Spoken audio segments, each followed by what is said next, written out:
The city of Chicago did not say goodbye. That was the thing Seth Calhoun remembered most in the years after. Not the moment the foreclosure notice arrived, not the afternoon he signed the divorce papers in a conference room that smelled of burnt coffee and severed obligations, not the night he sat in his truck outside the apartment building where his daughters now lived without him, watching the third-floor window until the light went out. What he remembered most was that the city simply did not acknowledge his departure. It kept going. The L train kept rattling above Wabash Avenue. The traffic on Lakeshore Drive kept grinding its indifferent north-south procession. The lake kept spreading gray and enormous beyond the glass house where he had once drafted blueprints for buildings that would outlast everyone in the room. He had been an architect, not a famous one. Not the kind whose name appeared in the Tribune alongside photographs of glass towers catching the morning light in ways that made people stop on the sidewalk and look up. He was the other kind, the kind that made things work. The load-bearing kind. For 19 years at Renner & Associates, Seth Calhoun had been the man who understood how a building breathed, how steel expanded in August and contracted in January, how the differential settlement of foundations could crack a wall so slowly that the owners wouldn't notice until the crack was the size of a thumb. He understood structures. He understood, with precision and affection, the language of things that hold. He had not understood with any comparable precision the language of things that break. His marriage to Claire had lasted 14 years. Their daughters, Nora, who was 12, and Penny, who had just turned 9, had been born in a house on West Dickens Avenue in Lincoln Park, a vintage 3-flat with a bay window and a garden that Claire transformed every spring into something that embarrassed the neighbors with its beauty. He had loved that house. He had spent weekends in it the way other men spent weekends at ballparks, intensely, quietly, with a sense that this was the truest version of himself. The one who knew which floorboard creaked on the second step, who had replastered the kitchen ceiling over 4 weekends in October and painted it the particular warm white that Claire had found in a magazine and circled twice with a red pen. The bankruptcy came first, then the depression, then, and the order mattered, though everyone seemed to assume the order was reversed, the drinking. The firm dissolved when the economy collapsed in 2008. The way a lot of firms dissolved. Suddenly, then completely, with the particular violence of things that have been hollow for longer than anyone admitted. Seth had managed to find contract work for 2 years after that, then nothing, then something, then nothing again, the pattern worsening each cycle as his reference letters became dated and his portfolio became evidence of a career interrupted rather than a career in progress. By 2011, he had not drawn a blueprint in 14 months. By 2012, he was sleeping in the study because the arguing had become something that required a door between it and the children. Claire was not a cruel woman. He had never thought of her as cruel, not even at the worst of it. She was a woman who had married a version of him that no longer existed, and who had waited, with genuine patience, he believed, for that version to return, and who had finally, quietly accepted that it was not coming back. The divorce was civil in the way that amputations are civil, clean, necessary, performed by people with credentials in a room designed for the purpose. He saw the girls on alternating weekends, then on holidays, then when the truck broke down, and he could no longer make the drive from the rooming house in Pilsen to Lincoln Park and back without the engine overheating, then less than that. He told himself it was the truck. He told himself a lot of things in the rooming house in Pilsen, lying on a cot beneath a window that let in the particular cold of a Chicago winter, cold with industrial grit in it, cold that smelled of the river and the elevated tracks. And those things he told himself were not quite lies and not quite true and occupied the same moral territory as the drinking, which was to say they were the means by which he kept moving. He lost the rooming house in the spring of 2014. He did not remember the exact date. He remembered that it was raining and that he had 3 garbage bags and a portfolio case, and that he stood on the sidewalk for a long time after the landlord, a man named Brzezinski, who had the exhausted decency of someone who has evicted people before and takes no pleasure in it, closed the door, and that the rain came down with the particular indifference of rain that has no opinion about what it falls on. He was 41 years old. He spent the first week in a shelter on South Wabash, a cavernous former warehouse that smelled of bleach and bodies and the specific flat despair of institutional cooking. The rules were strict, the bunks narrow, the nights loud with the various sounds that men make when they are trying to sleep and cannot. He kept his portfolio under the cot. No one stole it. No one would have known what to do with it. After the shelter, and the reasons he left the shelter were complicated and involved an altercation not of his making and a policy he disagreed with, and, underneath both of those, the simpler reason that he could not bear to be known there. After the shelter, he moved. That was the verb his life acquired. Moved. Not lived. Not stayed. Moved. From doorway to doorway, from the warmth of a late-night laundromat on Milwaukee Avenue to the covered loading dock behind a restaurant on Randolph Street whose owner sometimes left bags of food near the dumpster on Thursday nights. Not charity exactly, just food that would otherwise be discarded, left in a place where someone in need might find it. A transaction that preserved the dignity of everyone involved by pretending to be something other than what it was. He moved through Chicago for 3 years, then through Gary, Indiana, which was worse in the ways that post-industrial cities on the wrong side of the lake are worse. The abandonment there was more complete, more architectural, the empty buildings not just empty, but slowly becoming part of the ground. Then east, along the route that thousands of men had traveled before him in various decades of American distress, following the coast of Lake Erie through Cleveland and Erie and Buffalo, sleeping in the stations and the parks, and, increasingly, in the dense anonymity of highway rest stops where a man with a backpack and an unwashed face was part of an existing category and therefore invisible. He was moving in the autumn of 2017 toward what he thought of, without irony, without sentimentality, simply as a geographic fact, as the end of things. Not a decision. He was careful, in his more lucid moments, to insist on this distinction. Not a decision, just a direction. He had not spoken to his daughters in 11 months. He had not spoken to anyone, beyond the transactional syllables of survival. Thank you, how much, where's the nearest, in something that felt like longer. He crossed into Connecticut on a Tuesday in late October, in the back of a box truck whose driver, a man named Marcus, who was hauling furniture from a storage facility in Yonkers to a showroom in Stamford, had picked him up at a rest stop on I-95 without asking questions, and had played country music the entire way and offered him half a gas station sandwich, and seemed in every way to want nothing from the encounter except the company, which Seth had provided in the form of silence so complete that Marcus had eventually turned up the radio, and they had ridden the rest of the way in a silence that was shared, and therefore a kind of conversation. Stamford became Greenwich, or rather, Seth walked from Stamford into Greenwich, following the sidewalk that ran along the post road, the commercial sprawl gradually giving way to something quieter and more deliberate, the money becoming visible not in ostentation but in space, in the distance between houses, in the width of the lawns, in the way the trees grew with a fullness that suggested they had never had to compete for anything. He had been in Greenwich for 6 days when the cold arrived in earnest. The dinner had been for the benefit of the Riverside Hospital Foundation, and Catherine Aldridge had attended with the specific social discipline of a woman who has attended many such dinners and learned to calibrate her presence. Enough warmth to be remembered as gracious, enough reserve to discourage the conversations she did not want to have. She had sat between Arthur Pemberton, a retired hedge fund manager whose hearing was declining and who had a habit of leaning in too close to compensate, and Sandra Whitmore, who was on 3 boards and who talked about each of them with the weary urgency of someone carrying causes she had chosen to resent. The dinner had been fine, the food had been fine, the speeches had been the length they were always the length of. She had written the check she intended to write before she arrived and had placed it in the envelope and sealed it and handed it to the woman at the registration table with the specific graciousness of a transaction she was glad to complete. The drive home had taken 11 minutes. She knew this because she knew most things about the geography of her days with a precision that was not obsession but habit. The habit of a woman who had, over the years, slowly reduced the variables of her life until what remained was manageable, predictable, and very, very quiet. The house was at the end of Meadow Lane, set back from the road behind a stone wall that her late husband, Douglas, had commissioned from a mason in Coscob, who had taken 4 months and charged considerably more than the estimate, and produced something so beautiful that Catherine had forgiven both the timeline and the expense.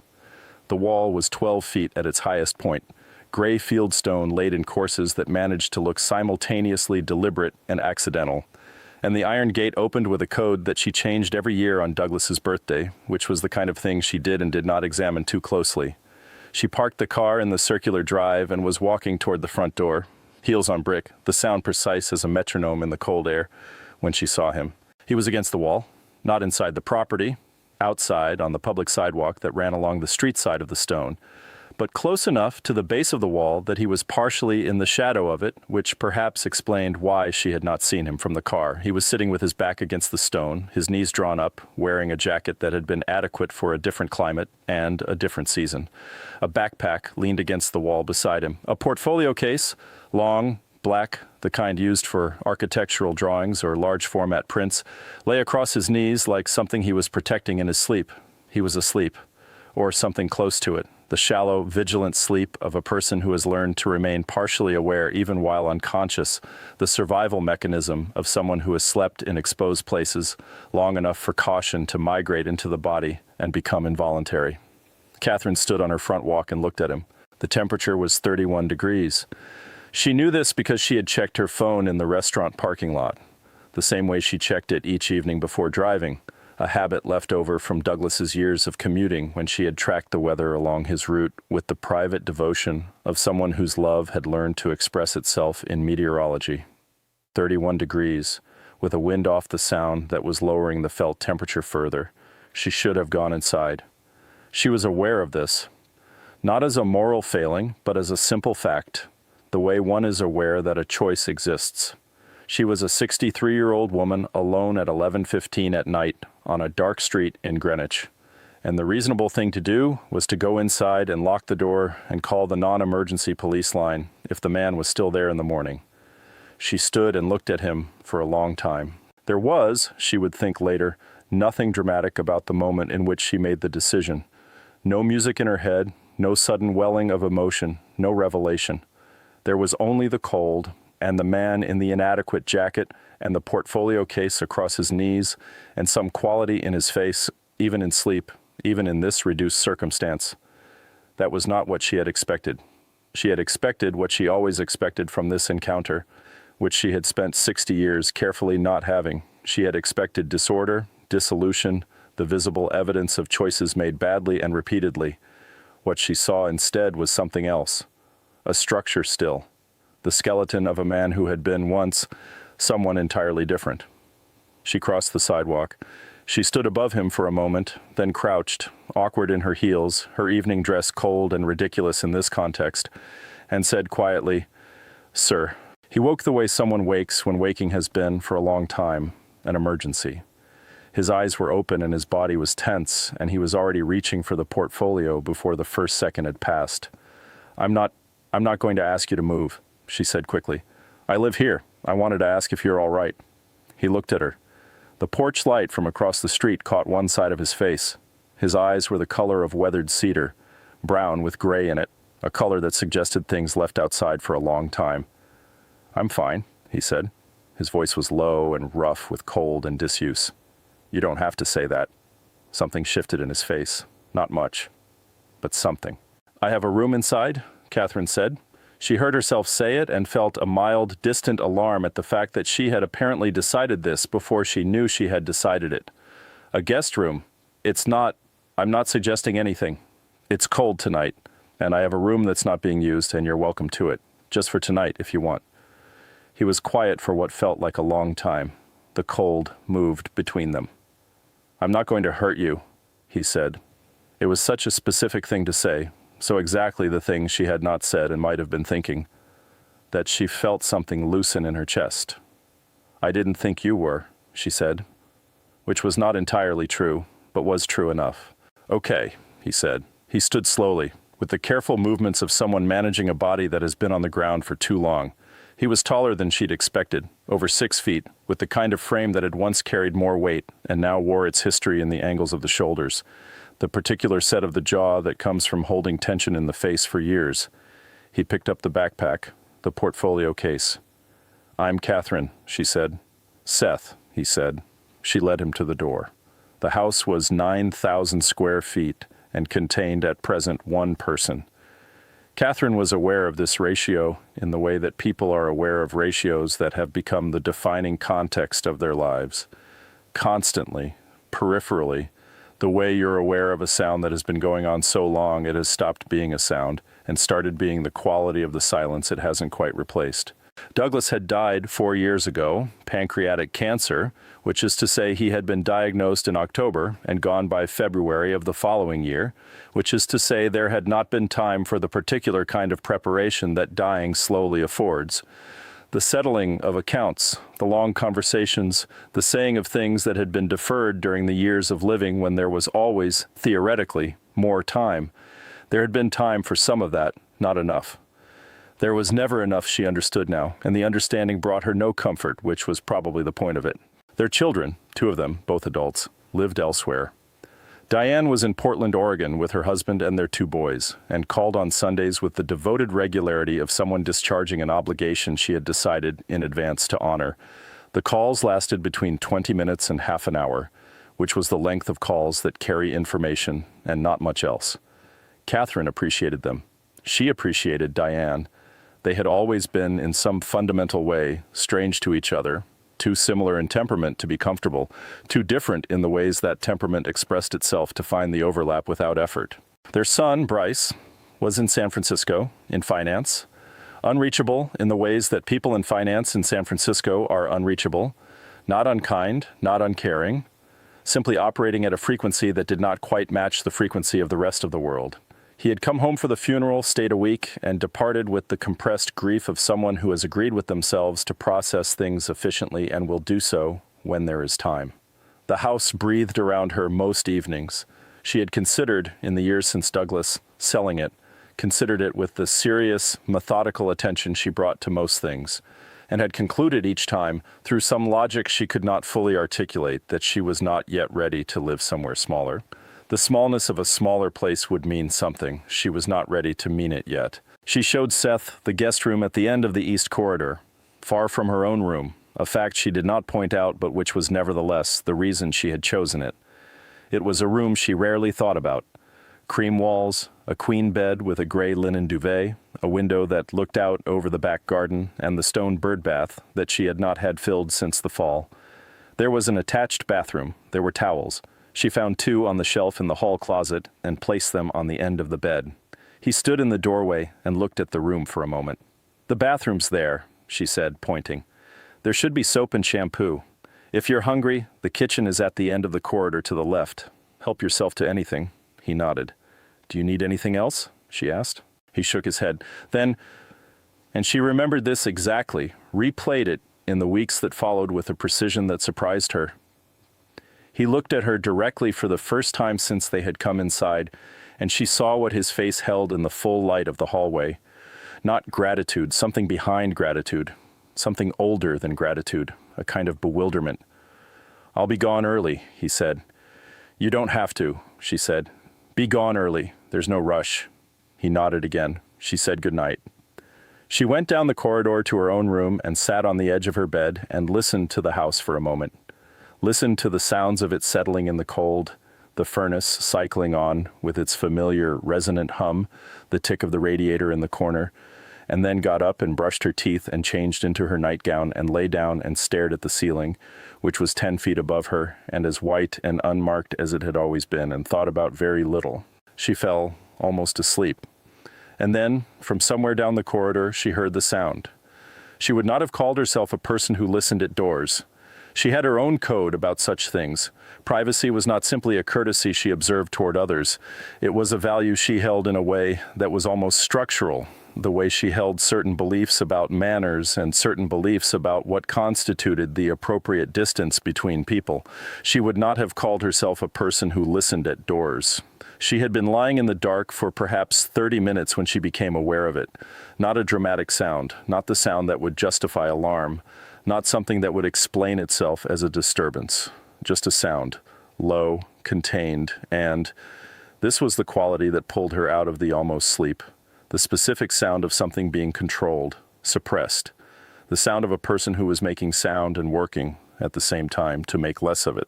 She got up. She was wearing socks, and her feet made no noise on the hallway floor, which was wide plank oak, original to the house, the grain of it silvered with age.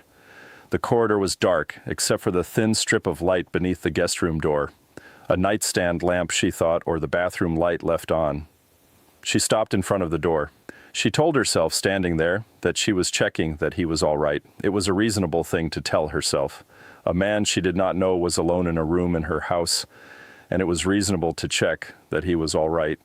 She stood with her hand raised but not quite touching the door and told herself this, and it was true, and it was not the complete truth. The complete truth was that the sound had something in it she could not name and could not leave unnamed. The door was open 2 inches. The latch had not caught, or she had not pulled it fully closed when she left. The light from inside fell in a narrow wedge across the hallway floor.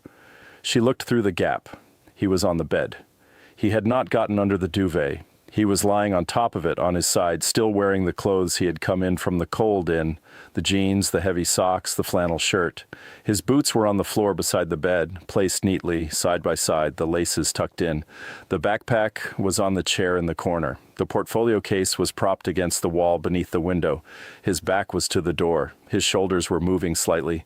The barely there movement of someone crying in the way that people cry when they have spent a long time learning that crying is something to be done quietly, privately, in the spaces between things, without imposing its cost on anyone else. He was not crying in pain. She understood this immediately, with the certainty of someone who has known the sound of pain and the sound of something else. He was crying in something that she did not have an immediate word for, something that she had to stand with for a moment before the word arrived: relief. He was crying in relief. He was lying in a bed, a warm, clean, safe bed, with a pillow and a duvet and a latch on the door, and walls on all sides and a ceiling above, and the furnace cycling steadily in the basement below. And he was crying, quietly and without drama, in the way that a body cries when it has been given back something it had stopped expecting. Not gratitude. Gratitude would have been smaller. This was larger than gratitude. This was the sudden awareness of what had been absent, arriving all at once, the way warmth only announces itself as warmth in the moment you step out of the cold. She had stopped expecting things herself. She understood this, standing in the corridor with the cold floor beneath her feet and the narrow strip of light at her eye level. She had stopped expecting warmth in the same gradual, nearly imperceptible way that a room loses heat on a winter evening, slowly enough that you don't notice until you realize you've been cold for some time without acknowledging it. She stepped back from the door. She stood in the corridor and pressed her back against the wall, and the wall was solid behind her. Fieldstone foundation, old growth studs, plaster, paint. And she stood there and felt the solidity of it, and felt, running alongside the solidity of it, something that she could not entirely account for. A weight she had not been carrying consciously, shifting. An equation she had not known was active, briefly changing its variables. She was 63 years old. She had raised 2 children and buried a husband and managed a household and sat on 4 charitable boards and attended benefit dinners and maintained, without apparent effort, the surface of a life that looked from the outside almost exactly like what it was. She was a woman of discipline and competence and calibrated warmth, and she had, in the 4 years since Douglas, allowed the calibration to become the whole of it. She had not cried at night in a long time. She was not going to cry now. That was not what was happening.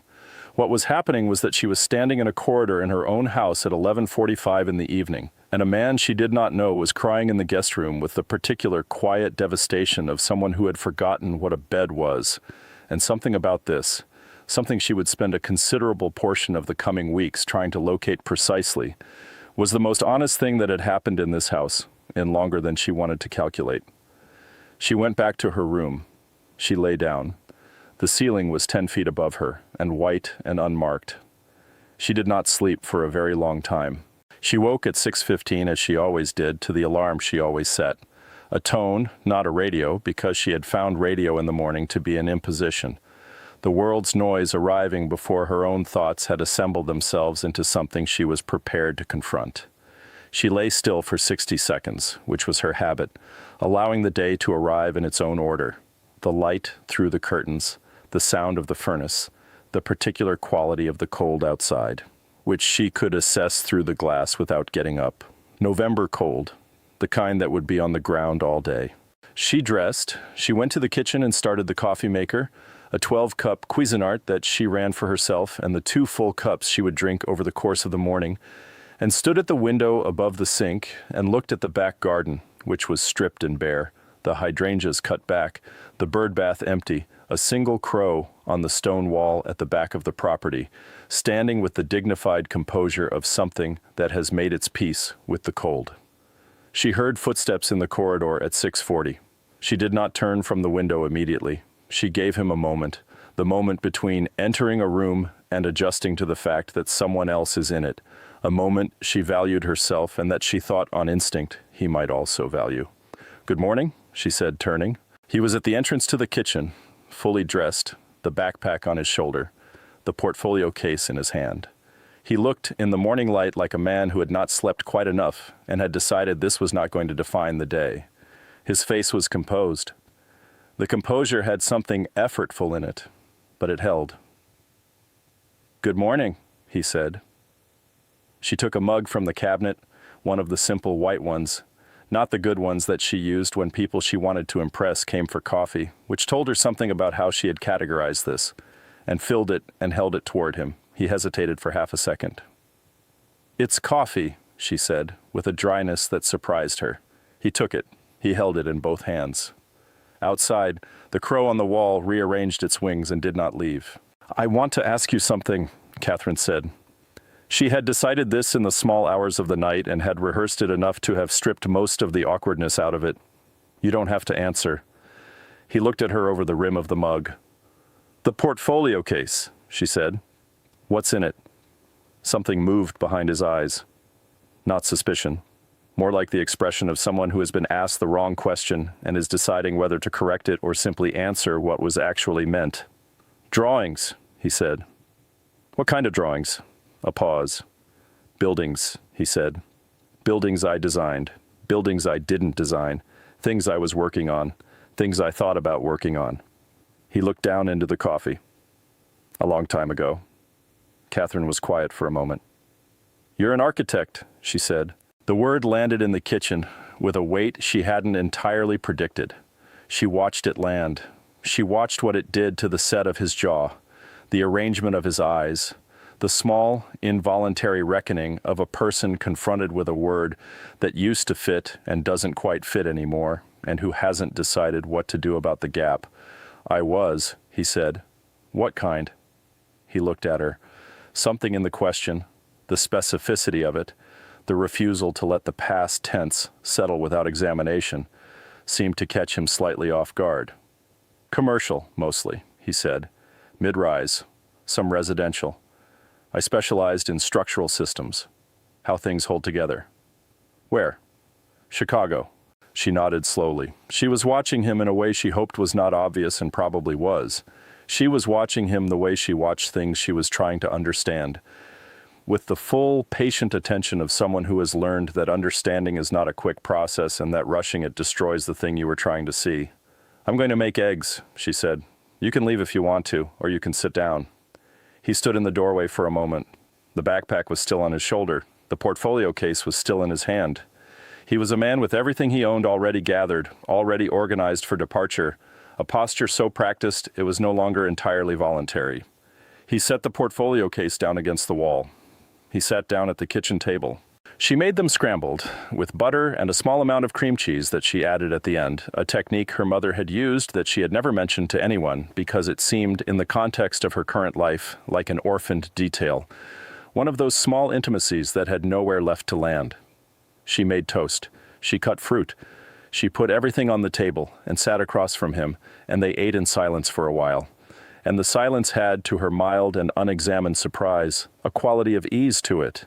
Not comfort, she would not have called it comfort, not yet, but ease. The ease of two people who have both, for different reasons, learned that silence is not a failure of conversation, but sometimes its truest form. "How long?"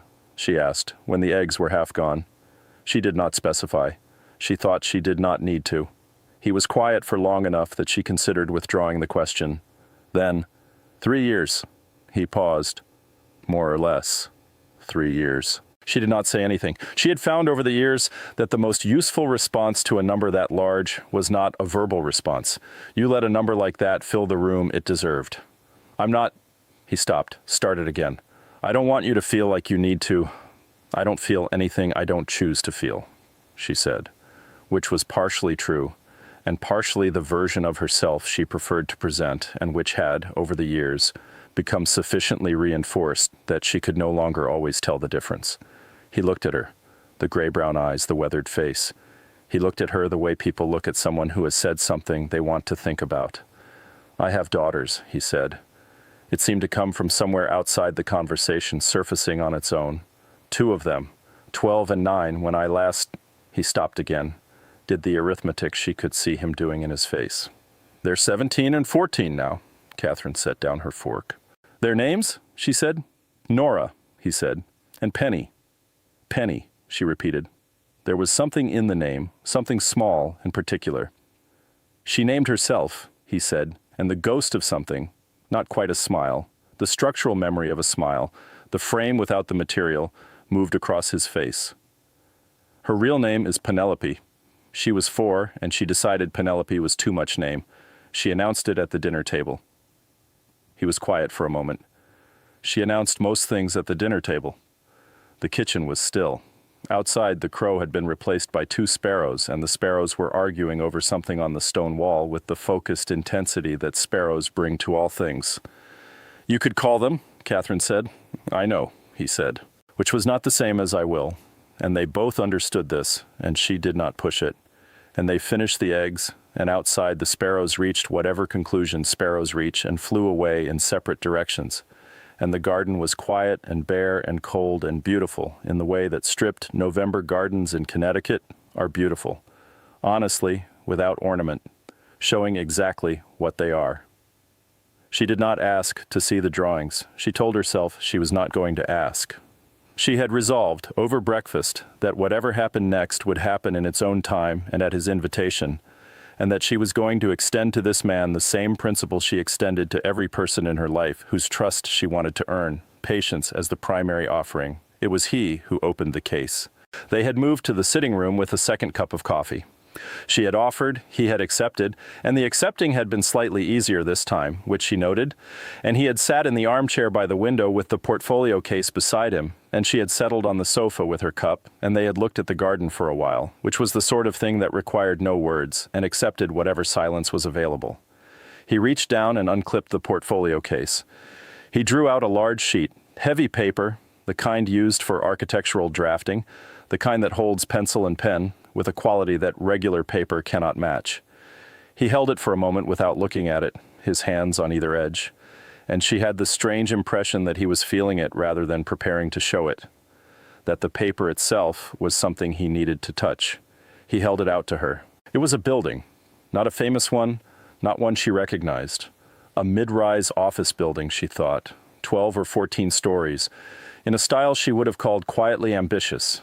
The kind of building that had aspirations toward elegance but had been designed clearly by someone who understood that elegance in a commercial building was a matter of proportion first and ornament second. The drawings were detailed in a way that she had not expected, not just the facade but cross-sections, structural notations, details of the curtain wall system, sketches of the lobby that showed a quality of light she would not have thought pencil on paper could convey. She looked at it for a long time.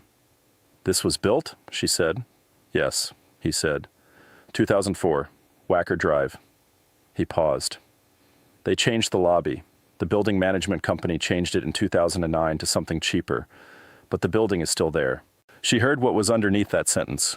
She heard the particular precision of the building is still there. The knowledge that the thing he had made had outlasted the circumstances under which he had made it.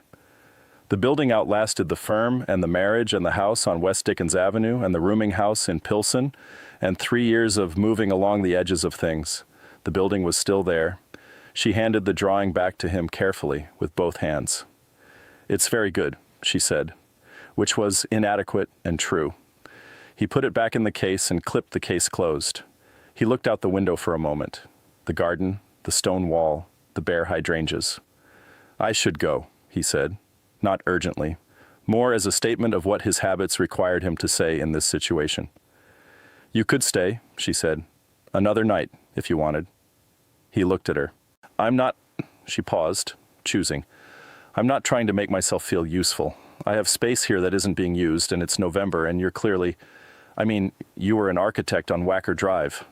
She said it as if this settled something, as if it were an argument. He was quiet for a moment. "I'm not the same person who designed that building," he said. "No," she said. "I'm not the same person who bought this house either." He looked at her with an expression she could not entirely read. It was not the expression of someone who had been comforted. It was the expression of someone who had been seen, which is a different thing, and which he seemed less certain how to receive. He did not say yes. He did not say no. He set the portfolio case back against the chair and put both hands around his coffee cup and looked out at the garden. And she looked out at the garden with him, and the furnace cycled on with its resonant hum, and the house settled around them both with the specific dignity of a structure that has been built to last and has so far done exactly that. There were rooms in the house that Catherine had not entered with any purpose in years. Douglas's study was one of them. She cleaned it. When Mrs. Alvarez came on Thursdays, the door was opened, the surfaces were dusted, the vacuum moved across the oriental rug.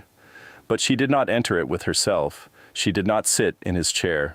She did not open the desk drawers, which she had locked in the first weeks after his death with the specific intention of opening them later, in the future, when later felt different than it currently did, and which had remained locked through 4 anniversaries and 8 seasons and 47 Thursday cleanings. She was aware that this was not healthy in some clinical sense. Her physician had mentioned carefully, in the context of grief, something about the importance of integration.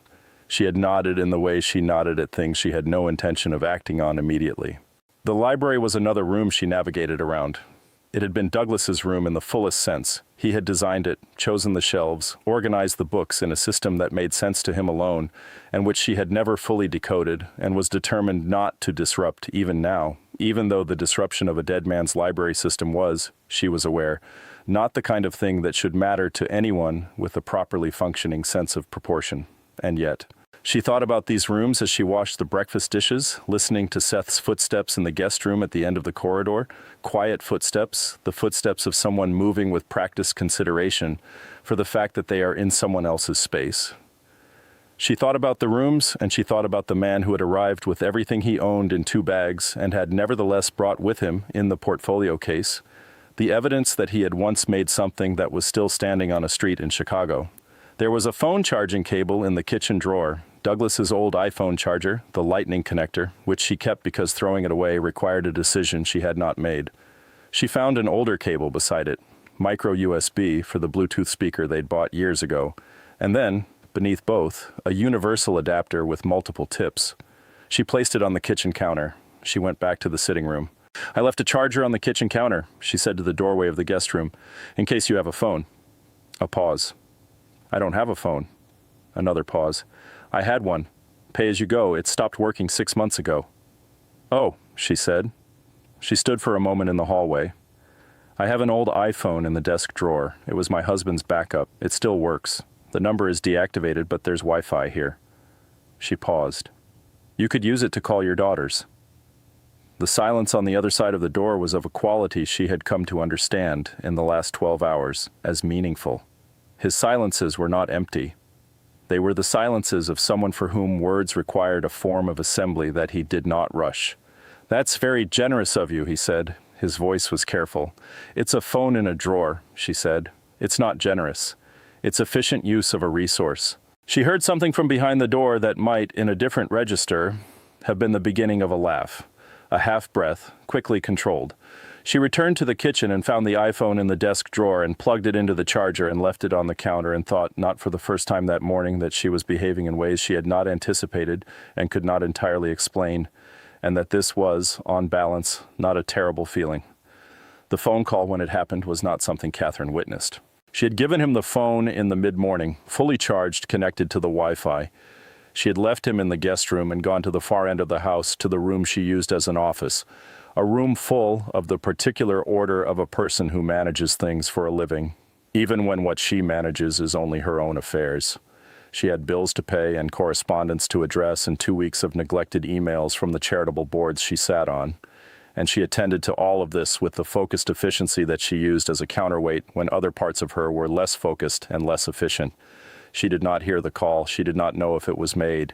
She found him in the kitchen at noon. He was sitting at the table with the iPhone in front of him and a glass of water and an expression on his face that she recognized without being able to name the specific emotion. The way you recognize a quality of weather, the way you know that what's happening in the sky is something you've seen before, even when you can't locate the exact memory. "Everything all right?" she asked. "She answered," he said. She sat down across from him. She did not ask which one. She waited. "Nora," he said. "My older one."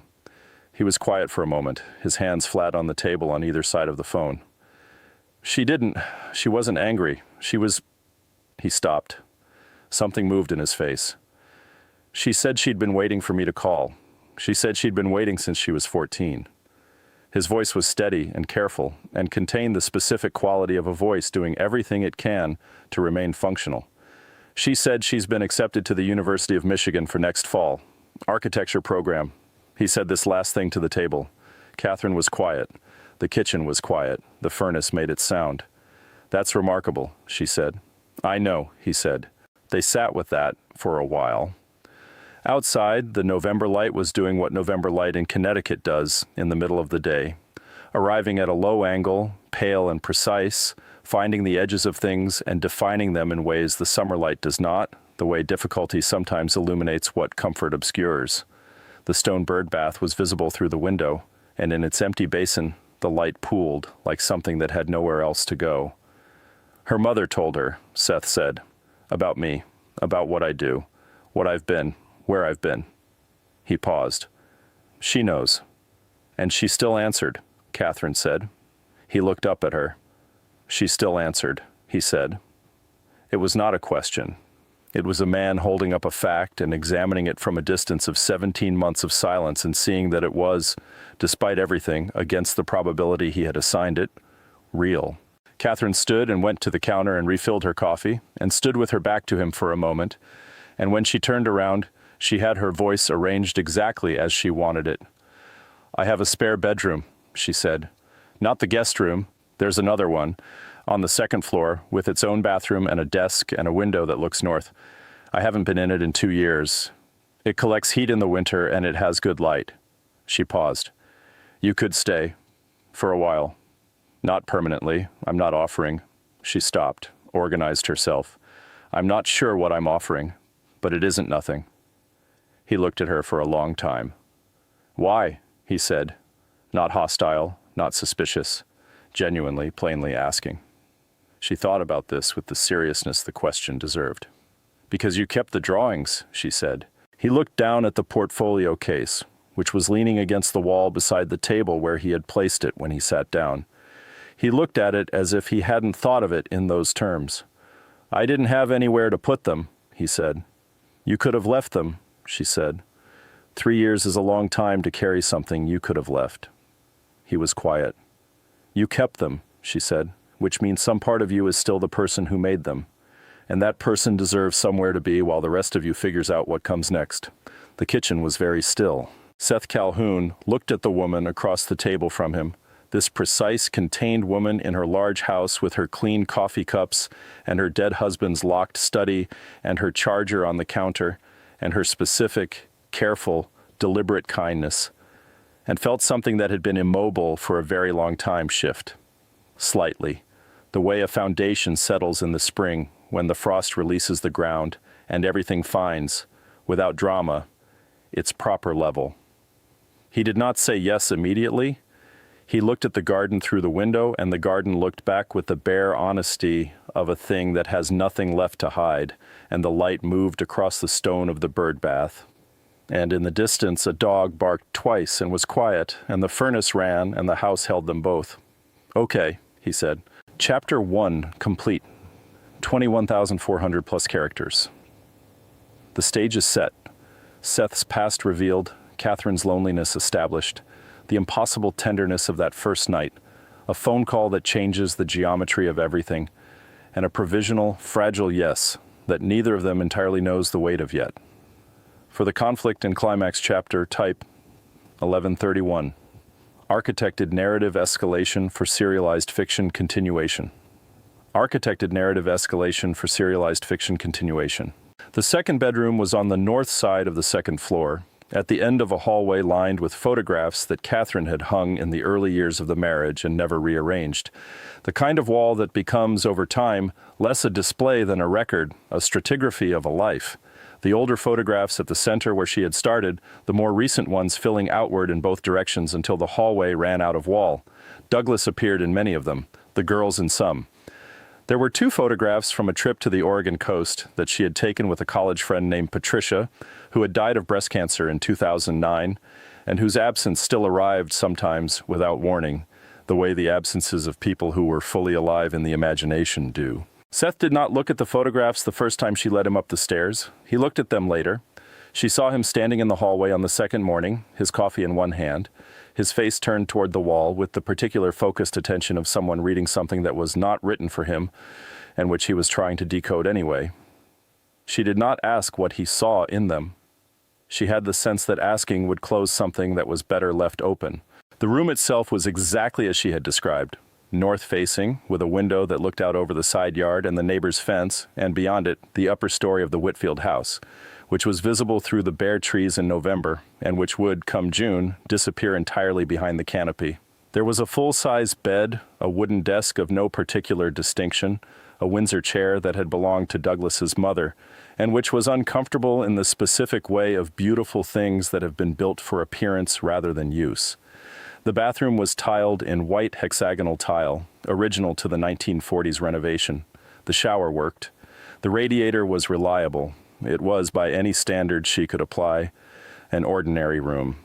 It was, by the standard applicable to Seth Calhoun in November of 2017, something she could not name without making it mean more than either of them was prepared for it to mean. He moved into the room with the portable nature of someone who had long ago reduced his needs to what could be carried. He had 3 changes of clothes, all worn, a paperback copy of a John McPhee book about geology, basin and range, that was so red it no longer held a shape, a small notebook with a broken spine, the portfolio case. That was the inventory of Seth Calhoun at 44, and she registered it with the composure of someone who has learned, at considerable personal cost, that the appropriate response to other people's loss is not the expression of what you feel about it. She had Mrs. Alvarez, Rosario, 61, who had worked in the house for 11 years and who had the specific authority that long domestic service confers, the authority of someone who knows where things are kept and what the silences mean. She had Mrs. Alvarez bring 2 extra blankets from the hall closet and leave them on the bed. She did not explain why. Mrs. Alvarez did not ask. She placed the blankets with a precision that suggested she had made her own assessment of the situation and had decided it was none of her business, which was, in Catherine's experience, the mark of a person of genuine intelligence. The arrangement was informal in the way that arrangements between 2 people who do not know each other and have not negotiated terms are informal, provisional, polite, uncertain of its own duration. They established, without discussion, a series of small protocols. He was in the kitchen before she was each morning. She would come down at 6:15 to find the coffee already made, sitting in the carafe at the exact temperature she preferred, which she had not told him, and he had apparently determined by observation. She cooked dinner when she cooked, which was 3 or 4 nights a week. On the other nights, she ate whatever was in the refrigerator and left the kitchen available. He ate when she cooked, which was not quite the same as eating with her. He sat at the table, and she sat at the table, and the food was between them, but which constituted, in the mathematics of proximity and repetition, something. She stocked the refrigerator with foods she thought he might need. He did not tell her what he needed. She was a good observer. He went out each day. She did not ask where. She had the distinct sense that the going out was necessary for him in a way that had nothing to do with logistics, that he needed the agency of movement, the reminder that the staying was a choice and not a confinement. He was always back before dark. She registered this without comment. On the 5th day, she found him at the kitchen table with a yellow legal pad and a pencil. He was drawing, not finished drawings, quick things, gestural, the kind of marks that architects make when they are thinking and the thinking needs to be spatial. He did not cover the page when she came in. He did not explain. She poured her coffee and went to the sitting room and felt something that she provisionally named gladness, though the name seemed too simple for the thing. Diane called on Sunday, as she always did.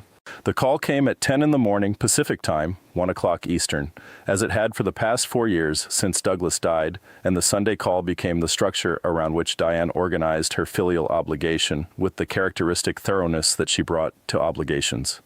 Catherine had come to rely on the call not for what it contained: the Portland weather, the boys' school progress, Kevin's work travel schedule, but for its regularity, its evidence that the week had turned and the next one was beginning, and that this cycle in which she was a participant continued. She answered in her bedroom, sitting on the edge of the bed in the patch of November sun that the east window produced for exactly 40 minutes each morning before the angle changed. "How are you?" Diane said. She was 41, with Catherine's features softened by Douglas's ease, a voice that had inherited its directness without quite inheriting its edge. "Fine," Catherine said, "Nort's out. The garden is done. I had the last of the annuals pulled last week. I called Wednesday and you didn't answer. I was out. You're never out on Wednesday evenings. I was this Wednesday." A pause. Diane had learned over 41 years to read the pauses in her mother's sentences the way a geologist reads strata, knowing that what is not said is as informative as what is. "Are you all right?" "I'm perfectly all right," Catherine said. "Mom." Diane. A longer pause. "Is something going on? Something?" Catherine considered this. She had thought, in the 10 days since Seth's arrival, about when and how to tell her children. She had thought about it with the specific, practical approach she brought to difficult communications, thinking through the versions, anticipating the responses, calibrating the presentation. She had not arrived at a method she was satisfied with. She had been treating this as evidence that she needed more time, which was, she now recognized with the clear morning light on the side of her face, not entirely honest. "I have a guest," she said, a silence of a different quality. A guest. "A man I met. She paused, choosing with precision. "He was in a difficult situation, and I offered him the use of the spare room." "Which man?" "His name is Seth. He was a structural architect in Chicago. He had some difficult years." She kept her voice even, which was not effortless. "He's staying in the north bedroom." The silence on Diane's end of the call had the specific quality of a silence generated by a person who has many things to say and is exercising considerable control over the sequence in which they will say them. "How long has he been there?" 10 days. 10? Mom, you've had a man you don't know living in your house for 10 days and you're telling me now? I knew at some point. That's not the issue. She could hear Diane repositioning, literally. The sound of a chair, the sound of a door closing, which meant she had gone to a private room, which meant she was managing herself. "Where did you meet him?" A pause. "On the street," Catherine said. The silence that followed this was the longest one yet. "Mom," Diane said, "please tell me you did not take a stranger off the street and put him in your house." "I didn't take him. I offered. There's a considerable difference." "There is absolutely not a considerable difference." Diane, the tone she had used for 30 years when the conversation required redirection. "He is a man who was sleeping on the sidewalk in 30-degree weather. He is a man who spent 20 years designing buildings in Chicago, who has 2 daughters, who—" She stopped. She was not going to explain the portfolio case on the telephone. She was not going to explain the sound from behind the guest room door. Some things did not survive translation into the medium of a Sunday phone call from Portland. He is a person. He needed a place to be safe and warm, and I had a place that was safe and warm and was not being used. That is what shelters are for. Shelters are not always sufficient for what people need. What does that mean? What does that, Mom? You are 63 years old, you live alone, and you have let a stranger with no verifiable... He designed a building on Wacker Drive that is still standing, Catherine said. Her voice was calm and precise and allowed no daylight. He has a daughter who answered the phone when he called her. He has been in my home for 10 days, and he makes the coffee before I come downstairs, and he does not leave the kitchen without washing the dishes he used. These are the things I have verified. Silence. I need to come out there, Diane said. You don't need to. Mom, I'm telling you, I know what you're telling me. I have heard it, and I appreciate your concern, and I am telling you that you do not need to come, but you're welcome to if you want to. She paused. I'll tell Seth to expect you. Another silence, the kind with things happening in it. I'll be there Thursday, Diane said. Catherine did not say I know, or of course, or I expected as much, all of which would have been true, and none of which would have been kind. I'll make up the guest room. she said. We can have dinner Thursday night. Dinner, Diane said, as if the word were in a foreign language. Yes? People sit at a table together and eat and speak, Diane. I'll make the pot roast. She hung up and sat for a moment in the east window light, which had shifted during the call from full warmth to the thinner, more oblique warmth of late morning, the sun pulling south and low the way November suns do. She sat with her hands in her lap and thought, with methodical clarity, about Thursday. Then she went downstairs and found Seth at the kitchen table with the legal pad. My daughter's coming Thursday, she said. He looked up. She's concerned, Catherine said. She'll want to assess the situation. She'll be civil about it, but it will be an assessment. He held her gaze, something in his face that was careful, but not afraid. Okay, he said. She's not wrong to be concerned, Catherine said. I want you to understand that. I've done an unusual thing, and she has reason to question it. She paused. But I want you to be here for dinner Thursday, not to prove anything. Just, I'd like you to be there. He looked at her for a moment. Okay, he said again. The same word, a different weight. He called Nora again on Tuesday. He called from the kitchen, early before Catherine was up.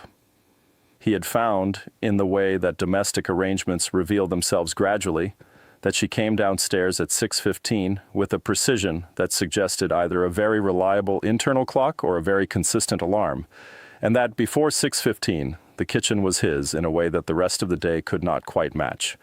Nora answered on the third ring. Dad. The word arrived in his chest in the way words do when they have been absent long enough to lose their ordinary weight and acquire something extraordinary in its place. He stood at the kitchen counter with the window above the sink showing him the gray pre-dawn of a Connecticut November morning, and the stone bird bath and the bare garden, and beyond the garden wall the first low suggestion of light along the horizon. And he pressed the phone against his ear and he said, Hey, sweetheart. They talked for 47 minutes. He knew because he watched the call timer with the focused attention of someone who cannot believe the number is real. Nora Calhoun was 17, a junior at Francis Parker School in Lincoln Park. She had her mother's organizational precision and his visual instinct. She had known she wanted to be an architect since she was 11, which was, she told him, the age she had gone looking for his old drawings in the boxes Claire had stored in the basement, and had found the elevation sketches for a library expansion in Evanston that had never been built, and had understood, at 11, without being told, what she was looking at. She ran the school newspaper. She had been on the swim team until sophomore year, when the training schedule conflicted with a drafting class she refused to drop.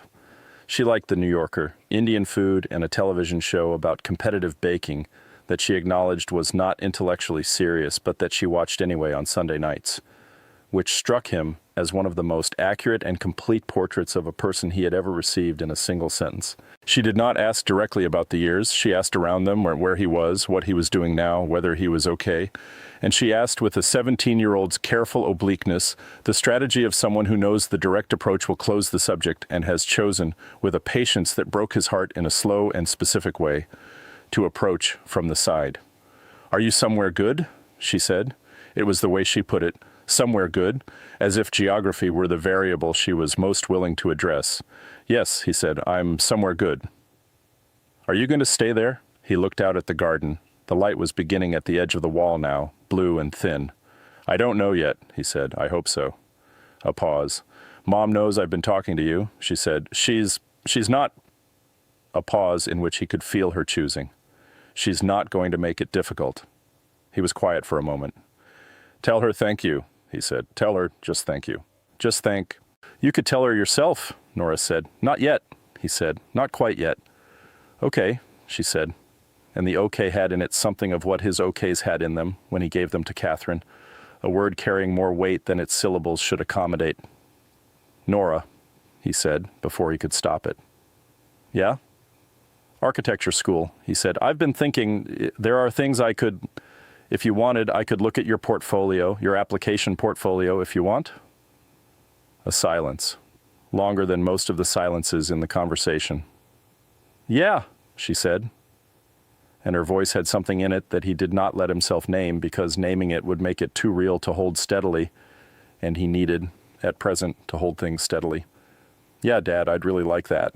He hung up and stood at the kitchen counter for a while with his hand on the cold granite and the gray light coming slowly into the garden, and the house breathing around him in the way that houses do when they are very old and very solid and have decided to be patient with whatever is happening inside them. He was crying, but this time he knew it before it happened, and he let it happen, and he did not try to be quiet about it because there was no one there to hear. Diane Aldridge Mercer arrived at 4:15 in a rental car from Bradley Airport, a silver Ford that was wrong for her in the way that rental cars are wrong for everyone.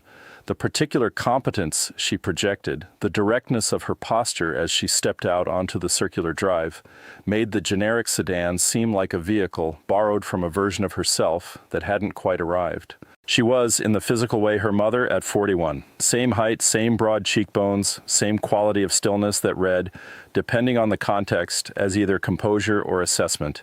She had Douglas's eyes, warmer, gray-brown, slightly more willing to reveal what was happening behind them than Catherine's.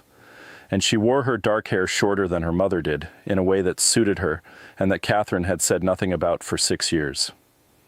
Catherine met her at the door. They embraced with the specific quality of two people who love each other and have found that love easier to express in structure than in spontaneity. The embrace lasted exactly as long as it needed to and ended cleanly, the way their phone calls ended. "You look well," Diane said, which was true, and was also the opening move of an assessment she was trying to conduct without appearing to conduct it. "Come in," Catherine said. "Seth is in the kitchen." A fractional pause, then Diane followed her inside. He was at the kitchen table with the legal pad. He had been at the kitchen table with the legal pad for most of the afternoon, and Catherine had brought him coffee and left him to it, and watched from the periphery of the room the drawings accumulate. Not finished drawings, still, but denser now, more specific. A particular kind of thinking that was moving, she thought, toward something. He looked up when they came in. He stood. "Seth Calhoun," Catherine said. "My daughter Diane." He extended his hand.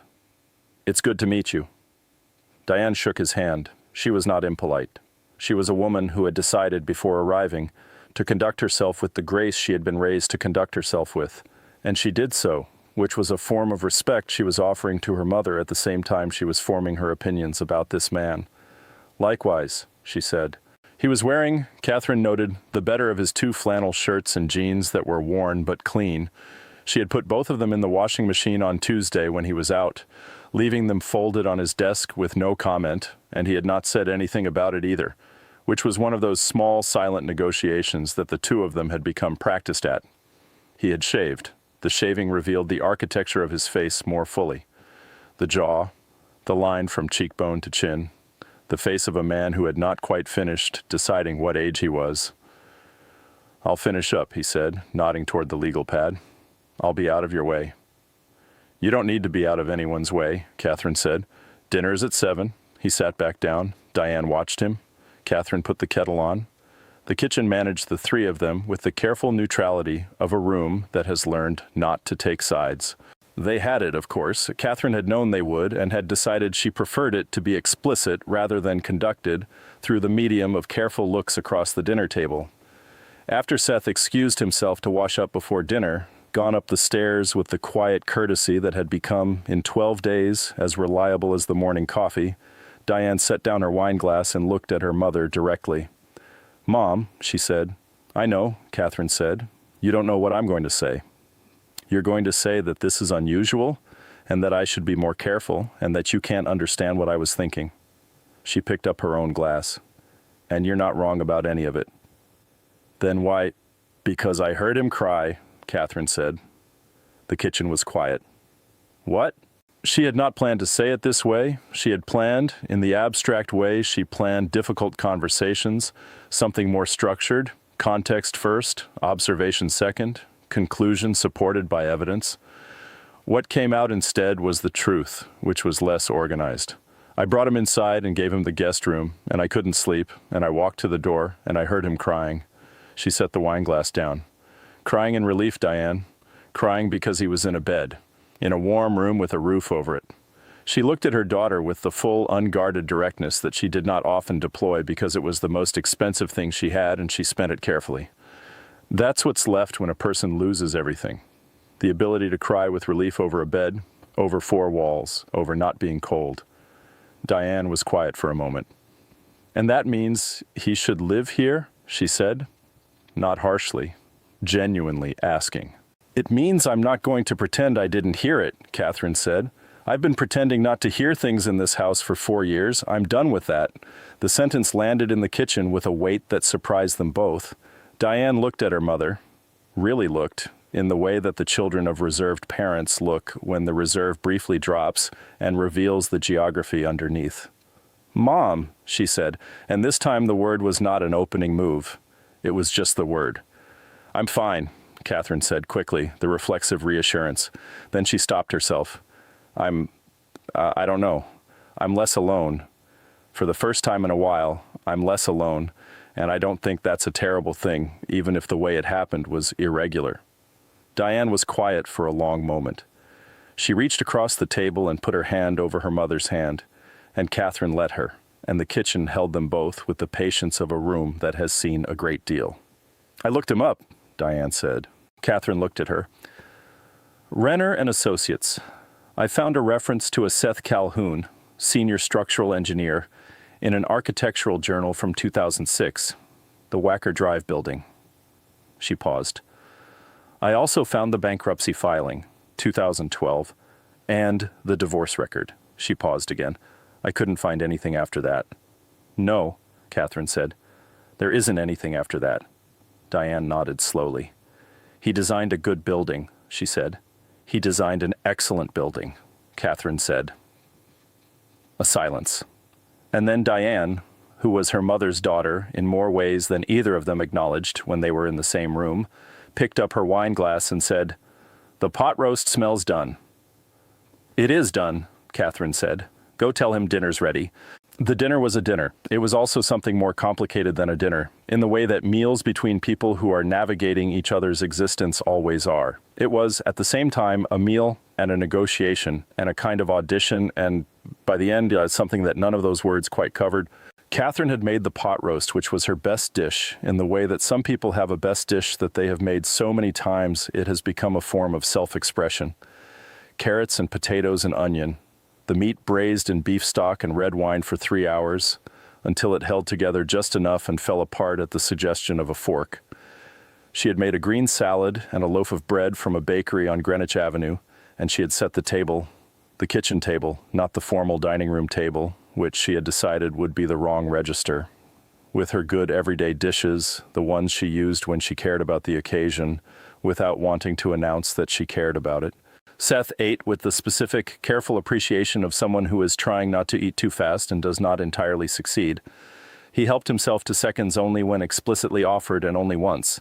He was, throughout the meal, what she had come to understand as his kind of present, not effusive, not performing sociability, but genuinely attentive, listening with the quality of attention that makes people feel their words are being received somewhere real. Diane asked questions. She was not unkind about it. She had her mother's ability to conduct an inquiry without making it feel like one. But the questions were deliberate. Chicago, the firm, the work. She asked about structures.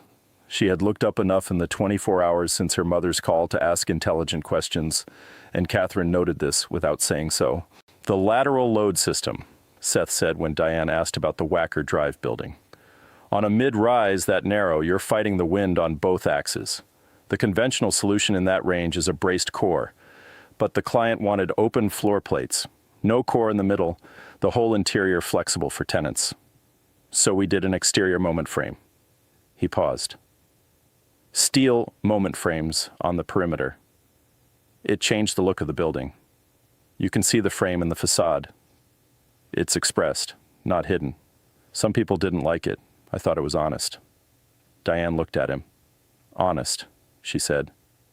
"The building is doing what it's doing," he said. "It's resisting lateral loads through the perimeter frame. That's what's holding it up. I thought it should be visible.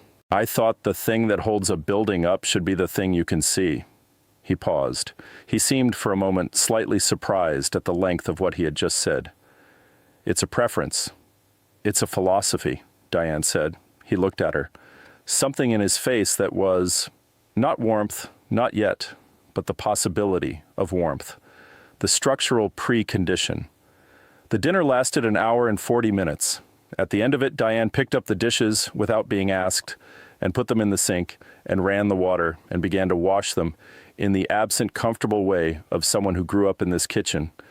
And Seth picked up a dish towel and dried what she washed, and Catherine sat at the kitchen table with a third glass of wine and watched her daughter and this man who had been sleeping against her garden wall 11 days ago stand at her kitchen sink and do the dishes together, and she felt something that she did not have a name for and did not try to name. She left Friday morning. The rental car in the drive, the overnight bag in the trunk, the heels on the brick walk that sounded like her mother's. She and Catherine stood at the front door in the cold morning air, and Diane said what she had decided to say, which was something she had evidently been assembling since dinner. "I still think this is an unusual situation," she said. "I know," Catherine said, "and I think you should be careful, not because of who he is, because of who you are and how you are and the fact that—" She stopped, reorganized. "You haven't been close to anyone since Dad died, and I don't know what this is, but I want you to know that it's not, that I'm not, I want you to be okay. That's the whole thing, that's all." Catherine looked at her daughter in the cold, gray morning light with the stone wall behind her and the bare trees and the iron gate and beyond it the street and the rest of Greenwich and the rest of the world. And she felt the specific patient love that had characterized her relationship with Diane since the beginning, a love that had to work harder than it should have to bridge the formal distance between them, but which had always been there, solid and load-bearing, the way the best structures are. "I know that's all," Catherine said. They embraced. The embrace lasted longer than usual. "Call me Sunday," Diane said, pulling back. "I always call Sunday." "Call me Sunday," she said again, as if repetition were a form of care, which, between them, it was. Catherine stood at the door until the silver Ford was out of sight. Then she went inside. Seth was at the kitchen table with the legal pad. He had the coffee made. He looked up when she came in. "She's good," he said, simply. "She is," Catherine said, pouring her coffee. "She's very good." She sat down across from him and looked at the legal pad. The drawings were getting more detailed. She could see now what they were moving toward. Not the Wacker Drive building, not something from before, something new. The floor plate was unusual. The facade language was different from anything she'd seen in the portfolio. It was still rough, still thinking. But it was thinking forward. She did not say anything about it. She drank her coffee, and he drew, and the furnace ran, and the house held them both in the November quiet. And outside the garden was bare and cold, and waiting for something. His name was Jordan Finch, and he called on a Thursday in the third week of November, and the call came to the iPhone that Seth had been using to talk to Nora, which meant that Jordan must have gotten the number from Nora, which meant that Nora had given it to him, which meant, and this particular chain of reasoning arrived in Seth's stomach with the specific cold of an unwanted revelation, that Jordan and Nora were in contact. Jordan Finch had been the business partner of Douglas Renner in the final years of Renner & Associates. He had been Seth's direct supervisor for 6 years. He had been, in the period that Seth thought of as before, someone he would have described as a friend, without fully examining what he meant by the word. He was now the founding partner of a firm in Chicago called Finch Halloran that had won 3 national AIA awards in the last 5 years, and whose name Seth had seen, twice, in the architectural journals he sometimes read in library branches when the libraries were open. The call lasted 4 minutes. Jordan said he had heard Seth was in Connecticut. He said this without explaining how he had heard.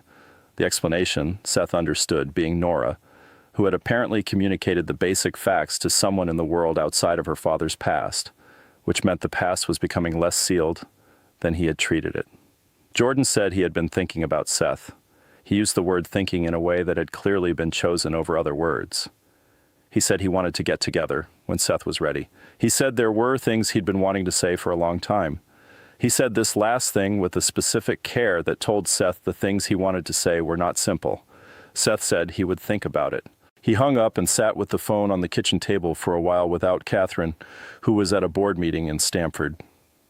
He sat with the phone and thought about Jordan Finch and the things Jordan Finch might have been wanting to say for a long time, and the way that the past, which he had been treating as a place he had left, was apparently, in ways he had not tracked, a place that had been tracking him. He had not told Catherine the full story of the bankruptcy. There was a version he had told her. The firm collapsed. The economy collapsed. He lost the house, the marriage, the ground under his feet. This was true. It was not complete. The complete version involved a contract in 2011 for a mixed-use development in the South Loop, a $32 million project that Seth had sourced, that he had brought to the firm, that had his name on it in every way that mattered. The complete version involved a decision that Douglas Renner had made 2 months into the project to shift the structural specifications in order to reduce costs, a decision Seth had opposed, documented his opposition to in 2 memos, and ultimately failed to block. The complete version involved the discovery, in the spring of 2012, that the cost-reduced specifications had been implemented by the contractor in ways that created a concealed deficiency in the building's structural system, not dangerous, not immediately, but wrong in the way that structural systems are sometimes wrong when economy supersedes engineering, which is to say, wrong in ways that would eventually declare themselves. The complete version involves Seth going to Douglas with this, Douglas saying it was handled, Douglas saying the contractor had corrected the issue, Seth, who understood structural systems the way he understood weather and loss and the things that hold, not believing this. Seth requesting independent inspection, Douglas refusing. The meeting that followed, in which Seth had said things that could not be unsaid in the language of professional relationships, and Douglas had said things in return, and at the end of it, Seth was no longer employed by Renner and Associates, which folded 6 months later anyway, but not for the reasons Seth had feared, and not without the building, whose deficiency had in fact been corrected incompletely and at greater cost than the original specification would have required, which was the specific kind of justice that satisfies no one. Not without the building still standing in the South Loop with its occupants unaware of the conversation that had almost made it unsafe. He had not told this story to anyone in 6 years.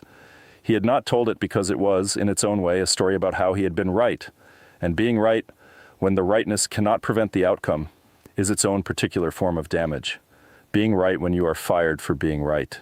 Being right when the documentation exists, but the firm is dissolved, and the contractor has closed, and the building stands in the South Loop, and no one needs to know about the conversation. Jordan Finch had been in that meeting. Jordan had not said anything in the meeting. Jordan had called him once in the months after, and Seth had not answered, and Jordan had not called again. That was 3 weeks before Claire told him she needed to talk. He picked up the legal pad. The drawings were there. The new thing, the thing he had been thinking toward. He looked at it for a while. It was a community library, not a commission, not a real project. Just a building he had been designing the way some people run in the morning for the sake of the movement.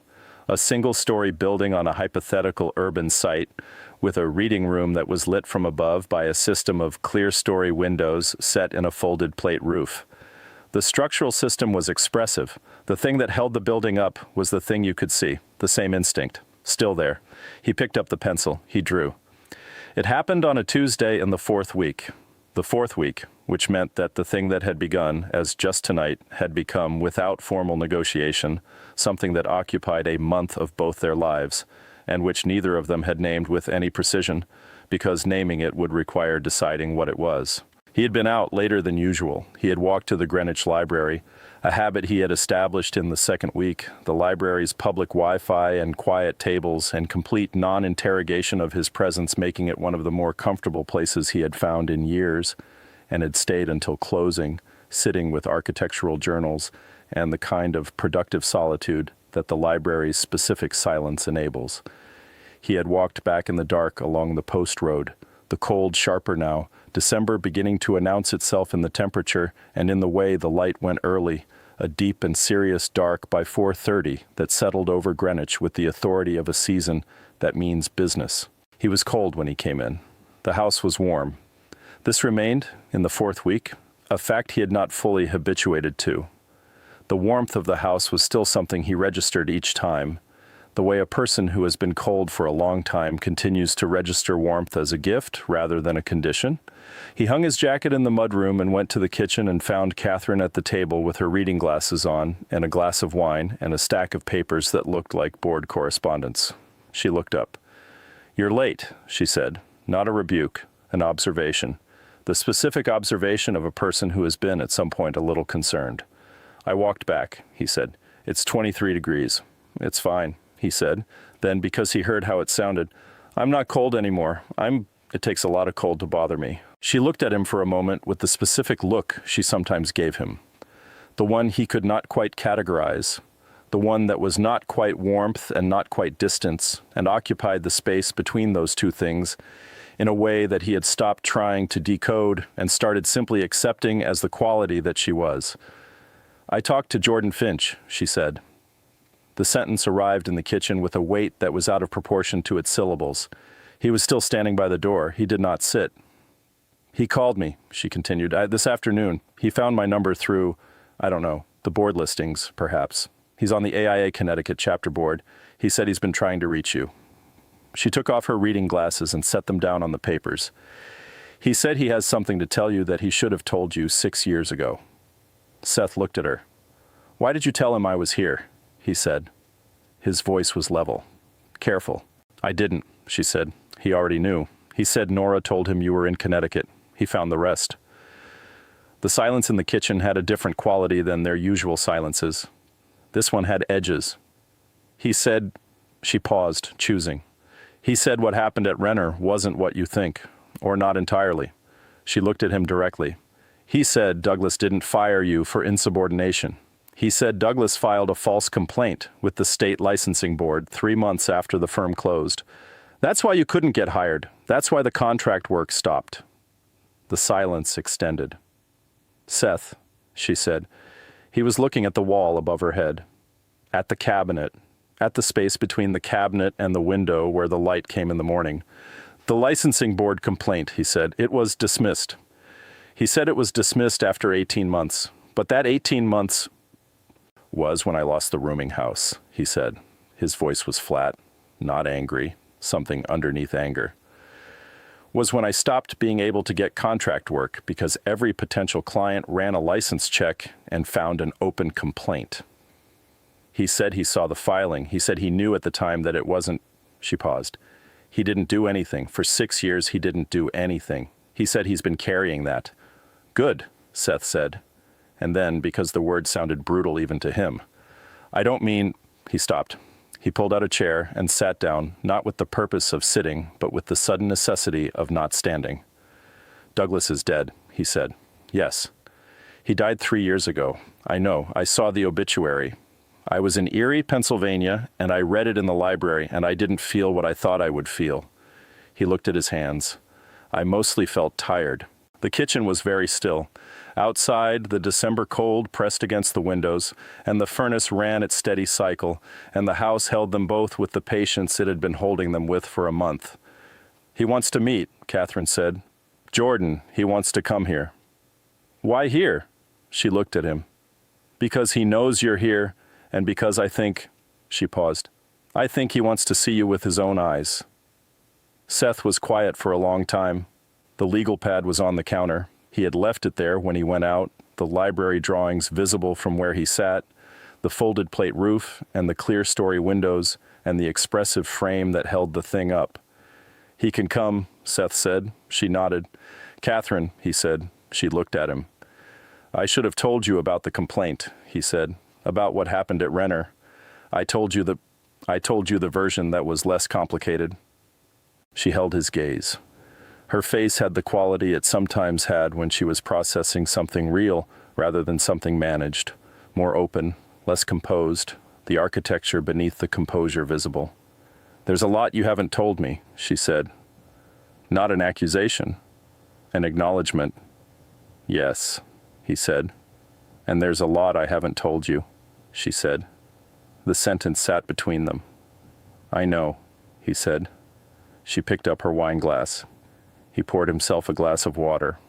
They sat at the table across from each other with the month between them, the coffee and the eggs and the Sunday call and the portfolio case and the legal pad and the sound from behind the guest room door that first night. All of it present in the kitchen with them, all of it sitting at the table with the patient weight of things that have accumulated and will eventually need to be addressed. "Tomorrow," Catherine said. "Tell me tomorrow, all of it." "Okay," he said. "And I'll tell you about Douglas," she said. "The parts that matter. The parts that explain why the study is still locked." He looked at her. "Okay," he said. Outside, the December dark was complete and solid, and the house was warm, and the furnace ran with its reliable, resonant hum, and everything that was going to break had not yet broken, and everything that was going to hold had not yet fully declared itself. And the two of them sat at the kitchen table in the warm house in the December cold and held, without knowing they were holding it, the precise moment before things become what they will be. The morning came in gray and particular, the way December mornings in Connecticut arrive when they mean to stay. Not the tentative gray of a morning that might clear, but the committed gray of a sky that has made its decision and intends to hold it. Snow in the forecast, not yet, but gathering in the northwest above the Berkshires, moving south with the patient inevitability of weather that does not hurry because it does not need to. Catherine came downstairs at 6:15.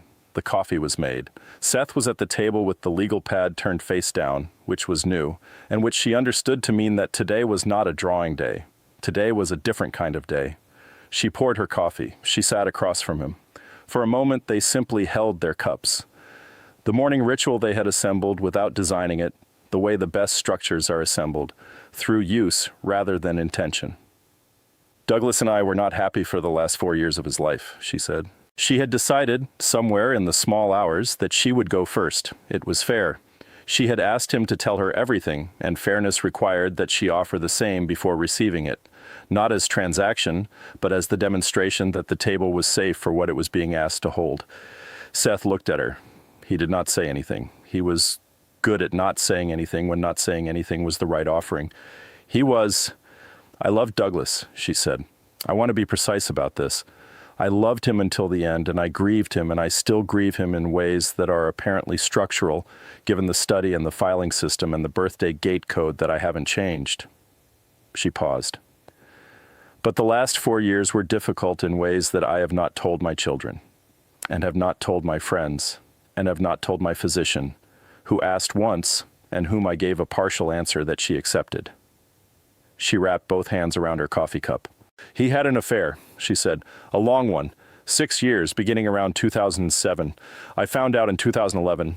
We decided together to stay, not for the children, they were grown by then, for ourselves, because we had 31 years and we believed, both of us, that 31 years was worth the work of continuing, even damaged, even with the damage visible. She was quiet for a moment. It was worth the work, she said. I want to be accurate. The last 4 years, after we made that decision, were real. They were difficult and real, and there were moments that were the truest moments of our marriage, the way repairs sometimes expose the quality of what you're repairing. She set down the cup. And then he was diagnosed, and there was no more time for the work, and he died in February, and I was holding at the same time the grief of losing him and the grief of everything we had not finished fixing, and those two griefs do not mourn together easily. They argue. She looked at Seth directly. The study is locked because I am not ready to discover what he left in there, not because I'm afraid he left anything. I don't think he did.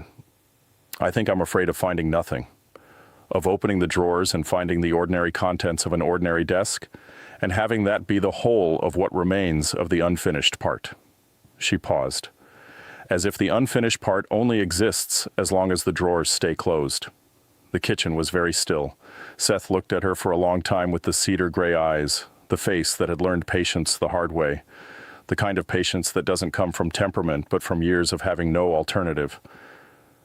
The building in the South Loop, he said, the one with the structural deficiency.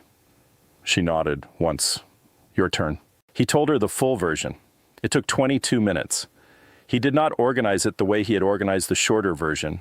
He let it come out in the order it actually existed in him, which was not chronological, but layered, the way geological things are layered, the oldest material sometimes surfacing above the recent. He told her about the contract and the specifications and the 2 memos and the meeting in which everything that was professional between him and Douglas ended. He told her about the licensing complaint, filed 90 days after the firm folded, which meant Douglas had held on to it, had planned it, had used it not in anger, but in cold calculation, which was the part that had taken the longest to absorb. He told her about the 18 months the complaint was open, and the work that dried up, and the sequence that followed. The sequence that ended with him sitting against her garden wall in 30-degree weather with a portfolio case across his knees. I made the wrong choice at the wrong moment, he said. Not about the building, I was right about the building, but I made the wrong choice in how I went at Douglas with it. I went hard. I had documentation, and I went hard, and I made it impossible for him to back down without losing face. And a man like Douglas, he paused. A man like Douglas doesn't lose face. He reconfigures who's at fault. She was quiet for a moment. You were right about the building, she said. Yes. And that didn't save you. No. She looked at him across the table. This woman who had held a damaged marriage together for 4 years, with the specific discipline of someone who believes that what you build is worth what it costs to keep standing, and who was looking at him now with the expression of someone who has recognized something in a parallel story. You should have sued him, she said. Probably, he said. I didn't have the money for the legal process, and I wasn't. He stopped, tried again. By the time I understood what the complaint had done, I was already in the rooming house. I was already in the part of my life where the priority was the next week, not a legal process that would take years. She nodded slowly. And the girls, he said. While all of this was happening, I was losing the girls. Not because of the legal situation, that was separate. I was losing them because I was disappearing. Because the drinking and the depression and the sequence of diminishing circumstances was happening at the same time as every other thing. And at a certain point, the right thing for them, was to not be there in the specific version of me that existed then. He looked at his hands. I told myself that. I told myself it was better for Nora and Penny to have a father who was absent than a father who was the version I was. He looked up. I don't know if that was true. I know it was what I told myself. It wasn't true, Catherine said. He looked at her. It wasn't true, she said without harshness. Absent fathers don't become present ones by staying absent longer. That's not how it works. She paused. Nora waited until she was 17 for you to call. She spent 6 years waiting. That's the cost of the decision you made for her. He absorbed this. I know, he said. The words were careful and held something she recognized. Not agreement, but something harder. The genuine reception of an accurate and difficult truth. I'm not saying this I know why you're saying it, he said. You're saying it because it's true, and because you're someone who says true things, even when they're the harder thing to say. He looked at her.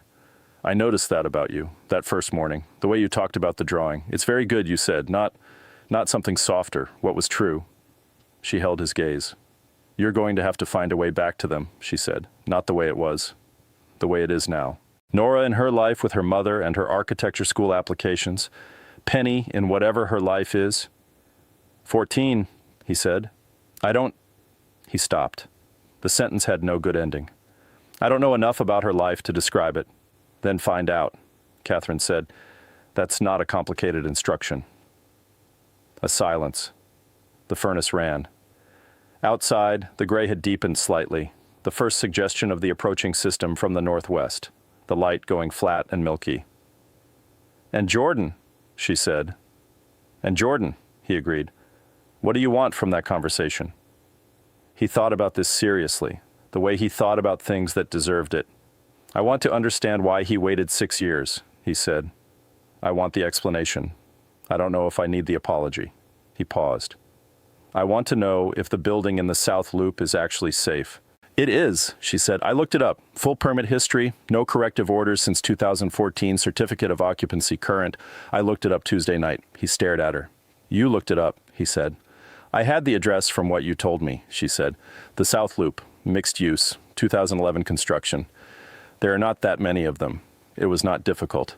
He looked at her for a long moment with an expression she could not entirely read. Something between gratitude and something deeper than gratitude, something that was about being known, about someone caring enough to look up the building that had cost him everything in order to tell him the building was safe. Thank you, he said. She nodded. She did not make it small or large. She simply received the thank you as what it was. Outside, the first snow had begun. It came quietly, the way the most significant snowfalls do, not with drama or announcement, but with the gradual accumulation of something that begins as almost nothing and becomes, over hours, the transformation of every surface it touches. By noon, the garden was white. By 2 in the afternoon, the stone bird bath was a white column, the bowl filled and brimming over, and the wall at the back of the property was a long white line. and the bare branches of the hydrangeas held the snow in the specific way that bare branches hold things, precariously, beautifully, with the full knowledge that a shift in the wind will change everything. Seth stood at the kitchen window and watched it. He had stood at windows in a great many places over the past 3 years and watched weather, had watched it with the specific attention of someone for whom weather was not ambient but immediate, for whom rain was not backdrop but consequence, for whom cold was not descriptive but prescriptive. He had watched weather from doorways and from under overpasses and from the narrow shelter of loading docks, and the watching had been a form of calculation. How long? How deep? Which direction? This was different. This was a window with glass between him and it, and warm air on his side of the glass, and the coffee in his hand, and Catherine in the other room with the board correspondence she had returned to after their conversation, the return to work the way she returned to most things, cleanly, without ceremony, without requiring a pause for recovery that might suggest the conversation had cost her something, though it had, he thought, cost them both something.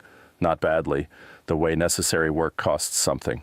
The snow was costing nothing. It was accumulating for free. He went back to the legal pad. The library drawings were there. He had turned the pad face up again sometime after the conversation, the decision to draw forward having reasserted itself. He looked at the folded plate roof, the clear story windows, the expressive frame. He thought about what Nora had said when he described it to her 2 days ago on the phone. "Dad, send me a picture." He had said he didn't have a scanner. She had said just take a photo with the phone.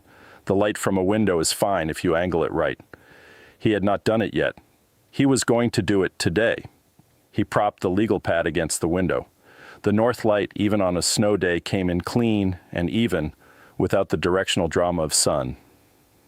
He took the photograph with the care of someone who learned, a long time ago, that the frame matters, that what you include and what you exclude in a frame is not a neutral decision, that it encodes a point of view. He sent it to Nora. She responded in 4 minutes, a string of messages in quick succession, the way 17-year-olds communicate, not sentences but fragments, arrived in sequence, assembling into meaning. Wait. Dad, this is really good, the folded plate roof. Oh my God, is this structural logic or just aesthetic? Also, why is the frame exposed like that? Is that intentional? He sat at the table and answered her questions, not briefly. He explained the structural logic of the folded plate, which distributed the roof load along the fold lines in a way that eliminated the need for interior columns and allowed the reading room floor to be completely open. He explained the expressive frame, the same philosophy he had described to Diane at dinner, the belief that the thing holding a building up should be the thing you can see. He explained the clear story orientation, the way the north-facing clear stories gave even light without glare, which was what a reading room needed. She asked 5 follow-up questions. They were good questions. They were the questions of someone who understood what she was looking at. "You should teach," she wrote, finally. Like, honestly, you should teach this stuff. He looked at the message for a while. "Maybe," he wrote back. "Not maybe. Definitely. I'm going to look up where you can do that." Nora. What let me figure out one thing at a time? Okay, fine, but I'm looking it up anyway. He set the phone down on the table and looked at the snow. The garden was white and still and completely transformed from the bare November ground that had been there this morning. Transformation by accumulation, each individual flake negligible, the accumulation total. He arrived the following Saturday in a dark gray Volvo that he parked with the practiced precision of a man who has spent 30 years parking in difficult Chicago lots, and for whom a circular Connecticut drive presented no challenge. He was 52, sandy-haired, gone mostly to gray, with the build of someone who had been athletic in his 40s and had not entirely surrendered the habit. He wore a wool overcoat over a sweater, and he stood for a moment in the drive before coming to the door, in the way people stand before entering situations they have been building up to for a long time. Catherine answered the door. She had decided, and the decision was characteristically hers, practical and deliberate, that she would be present for the beginning of the meeting and absent for the middle and available for whatever came after. She had made coffee, she had put out the good cups, which was a choice she had made consciously and which Seth had probably not noticed and which she had made anyway, because Jordan Finch was arriving to say something that he should have said 6 years ago and should be said with good cups. She led him to the sitting room. Seth was already there, standing by the window, with his back to the garden. He and Jordan looked at each other across the room with the specific look of two men who have a history that includes damage on both sides and who are deciding in real time how to stand in the same room with that. Jordan crossed the room and extended his hand. Seth shook it. "Seth," Jordan said. "Jordan."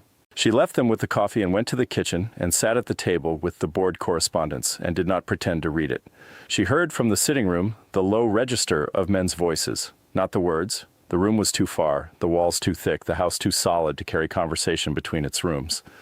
Just the quality of it, the way the voices went up and stayed up and then went down, and then there was a long silence, and then the voices came back, and the second coming back was different from the first. Something in the register had shifted, some tension having moved through and passed. 45 minutes after she had left them, Jordan Finch came to the kitchen doorway. His face had the look of someone who has put something down that he had been carrying for too long. The specific relief of that, which is not quite happiness but is the precondition for something like it. "Mrs. Aldridge," he said, "thank you for having me." "Catherine," she said, "sit down. I'll get you coffee." He sat. Seth appeared in the doorway behind him and went to pour his own coffee and sat at the table, and Catherine brought Jordan's and sat down, and the three of them were at the kitchen table in the December afternoon with the snow still on the ground outside and the low, flat light coming through the window. "I filed an amicus statement with the Illinois Licensing Board," Jordan said. He said it to Seth directly. 3 months ago, before I called you. The complaint has been formally expunged from your record." He paused. "Your license is clean. Reinstated to active status. No history of complaint." Seth was quiet. The board accepted the statement. There was documentation that he submitted with the original complaint, and I had documentation that contradicted it. The 2 memos you wrote about the South Loop specifications, I kept copies. He paused. "I've had copies since 2012. I kept them because I knew what he did was wrong, and I knew at some point I was going to have to do something with that knowledge, and He stopped. His jaw was tight. "I waited too long. There's no version of this where I waited the right amount of time. I'm not going to pretend there is." Seth looked at the table. "The building," he said, "is safe," Jordan said. "The correction was made in 2013. I had a structural engineer do an independent inspection last year, my cost, because I wanted to be certain and I wanted documentation. The report is in the folder." He placed a manila folder on the table that Catherine had not noticed him carrying. "Everything, the expungement paperwork, the inspection report, the memos." Seth put his hand on the folder. He did not open it. "Why now?" he said. His voice was level, not angry, not forgiving, something in between. The voice of a man who is holding multiple things at the same time and not letting any of them go until he understands what he's holding. "I found out you were on the street," Jordan said. "Nora called me in October.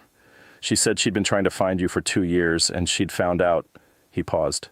"She'd found out the general outline of where you'd been. And she called me because she knew we'd worked together, and she was 17 and she was calling every person she could find who'd known you before." His voice had something in it. Not quite the same quality Seth's had when he talked about Nora, but adjacent. "Seth, she's remarkable. That kid called me out of nowhere and asked me, in the most precise and composed and completely devastating way, whether I knew anything about why her father's architectural license had been flagged. She was 17 years old, and she'd been researching the licensing board records." Seth was looking at the table. His hand was still on the folder. "I should have done it without being prompted," Jordan said. "I know that. I've known it for 6 years. I'm not asking you to make this easier for me. I'm asking if there's anything I can do if there's anything you need." A silence. Long enough that Catherine heard the furnace cycle and the wind move through the bare trees outside and the specific creak of the house settling in the cold.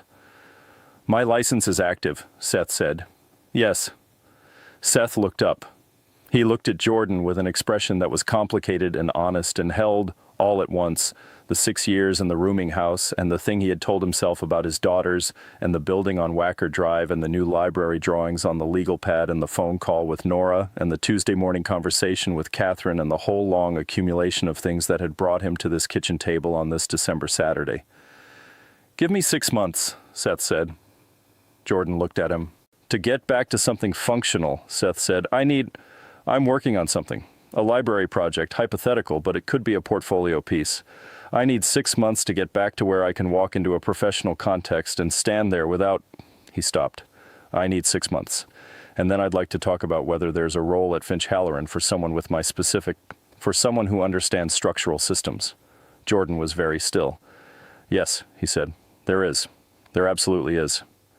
Don't promise me that now, Seth said. Promise me the conversation in 6 months. The conversation in 6 months, Jordan said. And anything you need before then. Seth nodded. Jordan stood. He shook Seth's hand again. He shook Catherine's hand and thanked her for the coffee and for having him and for what she had done, he said, without specifying what he meant by what she had done. And she thought he probably didn't know exactly what he meant either, that he just knew she had done something that had changed the shape of the situation, which was accurate. She walked him to the door. She watched him go down the front walk to the Volvo, watched him drive through the iron gate and down Meadow Lane and out of sight, and then she closed the door and stood in the hallway for a moment. From the kitchen she heard the sound of Seth opening the folder. The days between Jordan Finch's visit and Christmas were the quietest days of the arrangement, and they were, she would think later, trying to account for them accurately, also the truest. The earlier days had the quality of novelty, of two strangers navigating each other's existence with the careful attention of people who know they might step wrong. These days had something else, something that novelty gives way to when it decides to stay. She found she knew his rhythms now without having to think about them. He was early to rise, late to settle, a mind that ran in the evenings, that was most alive between 9 and midnight, when she had usually been in bed for an hour and could hear, if she listened, the faint sound of the pencil on the legal pad from the room above hers. He ate what was in front of him without complaint and without excessive gratitude, which she had come to understand was respect, the respect of a person who does not make performance out of receiving care. He was quiet in ways that had, over weeks, become communicative. She could read the quality of his silences now the way you learn to read a place's weather, knowing the difference between the silence that meant he was drawing and the silence that meant he was somewhere difficult, and the silence that meant he was simply, peacefully present.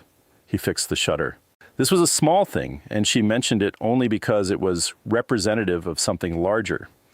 There was a shutter on the east side of the house, second floor, that had been listing slightly for 2 years, not broken, not dangerous, just wrong.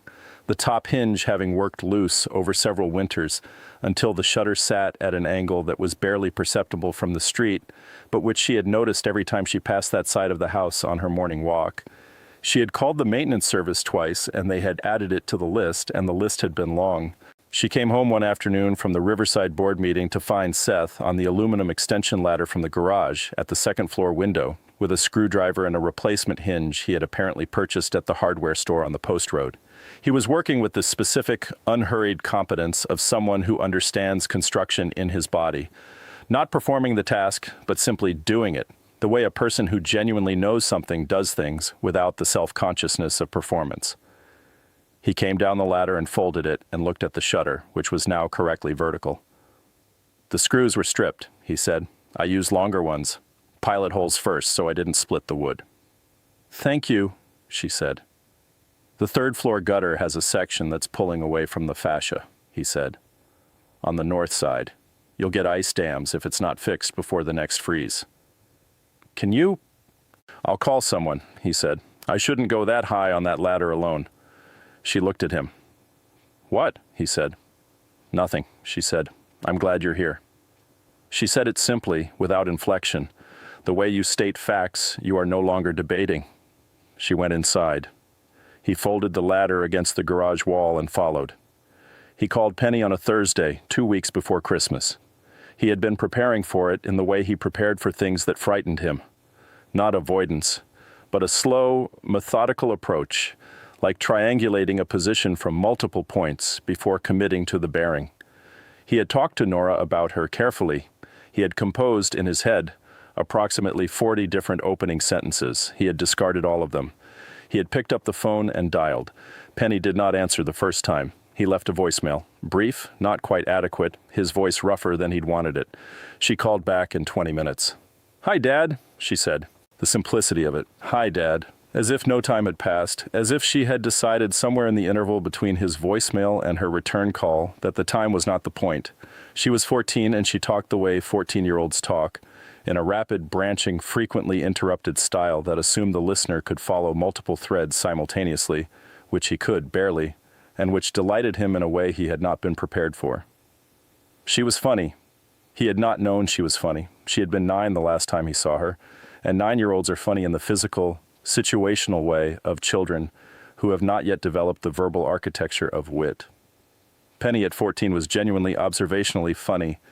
She described the world with a sideways precision that kept catching him off guard. She was in 8th grade. She was on the soccer team, which she described as genuinely painful to watch from a skill perspective, but I'm the best defender they have, so I can't quit in good conscience. She was reading The Hitchhiker's Guide to the Galaxy for the 3rd time. She did not like math except when it was explaining something else, in which case it was more like a language than a class. She had opinions about every teacher in her school, delivered with the affectionate ferocity of someone who takes education seriously enough to be disappointed by its delivery. "Nora says you're in Connecticut," she said at some point in the middle of the call. "Yes," he said. "Is it nice?" "It's cold," he said. "It's very old. The houses are made of stone and the trees are big." "Are you with someone?" He paused. "I'm staying with someone," he said. "A woman named Catherine. She has a very large house and she offered me a room." A pause on Penny's end. "Is she nice?" He looked up from the kitchen table. Catherine was in the sitting room, visible through the doorway, reading, her legs tucked up under her on the sofa, the lamplight on the side of her face, her reading glasses giving her the slightly different expression they always gave her, more intent, more visible. "Very," he said. "Okay," Penny said easily. "Good." "Penny," he said. "Yeah?" "I'm sorry," he said. I'm sorry for the time, for all the time." A silence. He waited. "I know," she said. Not forgiving and not withholding. 14 years old and handling it with a maturity that cost her something. He could hear the cost, faint but real, in the slight adjustment of her voice. "I know you are." "Can I see you?" he said. "Not now. I want to have something to show you when I see you. Something that isn't..." He stopped. "I want to be in a better version of myself when I see you. I'm working toward that. I'll be there. I just want it to be right when I am." Another pause. "Okay," she said. And then, with the specific Penny precision, "But you can still call. You don't have to be the better version to call." He laughed. It arrived without warning, the laugh, the way the real ones do, a short, complete, genuine sound that had been scarce in him for long enough that its arrival was notable. "Deal," he said. "Good," she said. "Okay, I have homework. Call me Saturday?" "Saturday," he said. He hung up and sat with the phone on the table. Catherine had looked up from her book during the laugh. He had heard the quality of the silence shift in the sitting room, the way silence shifts when a person in the next room stops reading and listens. She hadn't said anything. She went back to her book. He went to the sitting room doorway. "Her name is Penny," he said. "She's funny." Catherine looked up over her reading glasses. "Of course she is," she said, as if she had expected nothing less. He went back to the kitchen. He picked up the legal pad. Outside, the snow that had accumulated on the stone wall was catching the last of the afternoon light, a long horizontal line of white, precise as a blueprint's edge. She opened it on a Sunday morning in mid-December, 3 days after the snow, while Seth was upstairs with the legal pad and the Saturday phone call with Penny still warm in the kitchen below him. She had been thinking about it since Wednesday's conversation, since she had told him what she had not told her children, or her friends, or her physician, and since the telling had done what honest things do, cleared the space that the untold thing had been occupying, revealing the space itself and the question of what to put in it. 2. She took the key from the dish on the hallway table. It had been there the whole time, in plain sight, which was the sort of thing she noticed about herself and then decided not to analyze. And she unlocked the study door and pushed it open and stood in the doorway. The room had the quality of rooms that are cleaned but not lived in, exact, a little held in place. The dust settled at a level that maintenance keeps from advancing but cannot remove. Douglas's desk, walnut, broad and serious. The bookshelves, floor to ceiling. His organization system intact, the categories she had never decoded and now looked at with different eyes. She could see now that it was not organized by subject, but by acquisition. the books arranged in the order he had gotten them, so that the earliest acquisitions were at the beginning of the left-hand shelf, and the most recent were at the far right of the bottom shelf. The whole thing a timeline. She stood and read the titles along the left edge. The books of a 25-year-old, a 30-year-old, the progression of a mind moving through decades. She sat in his chair. The leather was cold and then warm. She put her hands on the desk. The desk had a quality she had forgotten, a sense of mass, of solidity, the feeling of something built to outlast the person who commissioned it. Douglas had bought it at an estate sale in Darien in 1999 from the estate of a man he had never met, and had brought it home in a rented truck that was too small for it, and which he and Seth Morley, not her Seth, a different Seth, an old colleague, had maneuvered up the front stairs over 2 hours and 4 breaks and considerable language. She pulled open the center drawer. It held the ordinary contents of an ordinary desk. Pens, paper clips, a checkbook from a closed account, a pocket knife he had used to open mail, a photograph. She reached for it without thinking. A photograph of the two of them at the Oregon coast. The same trip as the photographs in the hallway, but a different frame. He was looking at her, and she was looking at the ocean, and the light was doing what Oregon light does in the late afternoon, golden, horizontal, and slightly unreal. He looked in this photograph like a man who was entirely present in the moment of looking, not performing presence, not managing it, simply present. She sat with the photograph for a long time. She did not cry. She had cried for Douglas at the beginning, the ordinary tidal grief of loss, and she had cried in the complicated middle period when she was grieving both the loss and the injury, crying 2 different kinds of tears at the same time, which was exhausting in a specific way. She was not going to cry now. What she felt sitting in his chair with the photograph in her hand was something more like arriving, the sense of having traveled a distance and reached the place you were traveling toward, and finding it not what you had feared. Finding it simply what it was, a chair, a desk, a photograph, a man who had been human enough to damage things he loved and to love them anyway. She put the photograph on the desk. She opened the other drawers. She found the things she found. Nothing extraordinary, nothing dreadful. The papers of a life administrative, insurance documents, old correspondence, a folded letter from Bryce that she held for a moment without reading, the legal pad on which Douglas had made the list, things to do while I can, he had written at the top, in December of that last year, a list she read now with the full attention she had not been ready to give it when it was first written. The list was 17 items. Some were large, tell the children the true version, some were small, have the east gutter fixed. She looked at the last line on the list for a long time, stop managing the distance. Let people be close. She sat with this. The study was quiet. Outside, the snow was still on the ground, though thinning at the edges where the afternoon sun reached, and the light coming through the study window was the particular low-angle December light that defined things clearly and without flattery. She folded the list. She put it in the pocket of her cardigan. She went upstairs. She stood in the hallway outside Seth's room with the folded legal pad paper in her pocket and the whole long autumn behind her and the specific consciousness of the moment she was in, not a moment for planning or for managing, but for something else, something she had not had occasion to practice much and was out of the habit of. She knocked. "Come in," he said. He was at the desk, the legal pad covered in the densest drawing yet. The library project had grown in the weeks since he had sent the photograph to Nora, from gestural sketches to something that was approaching the specificity of a real drawing.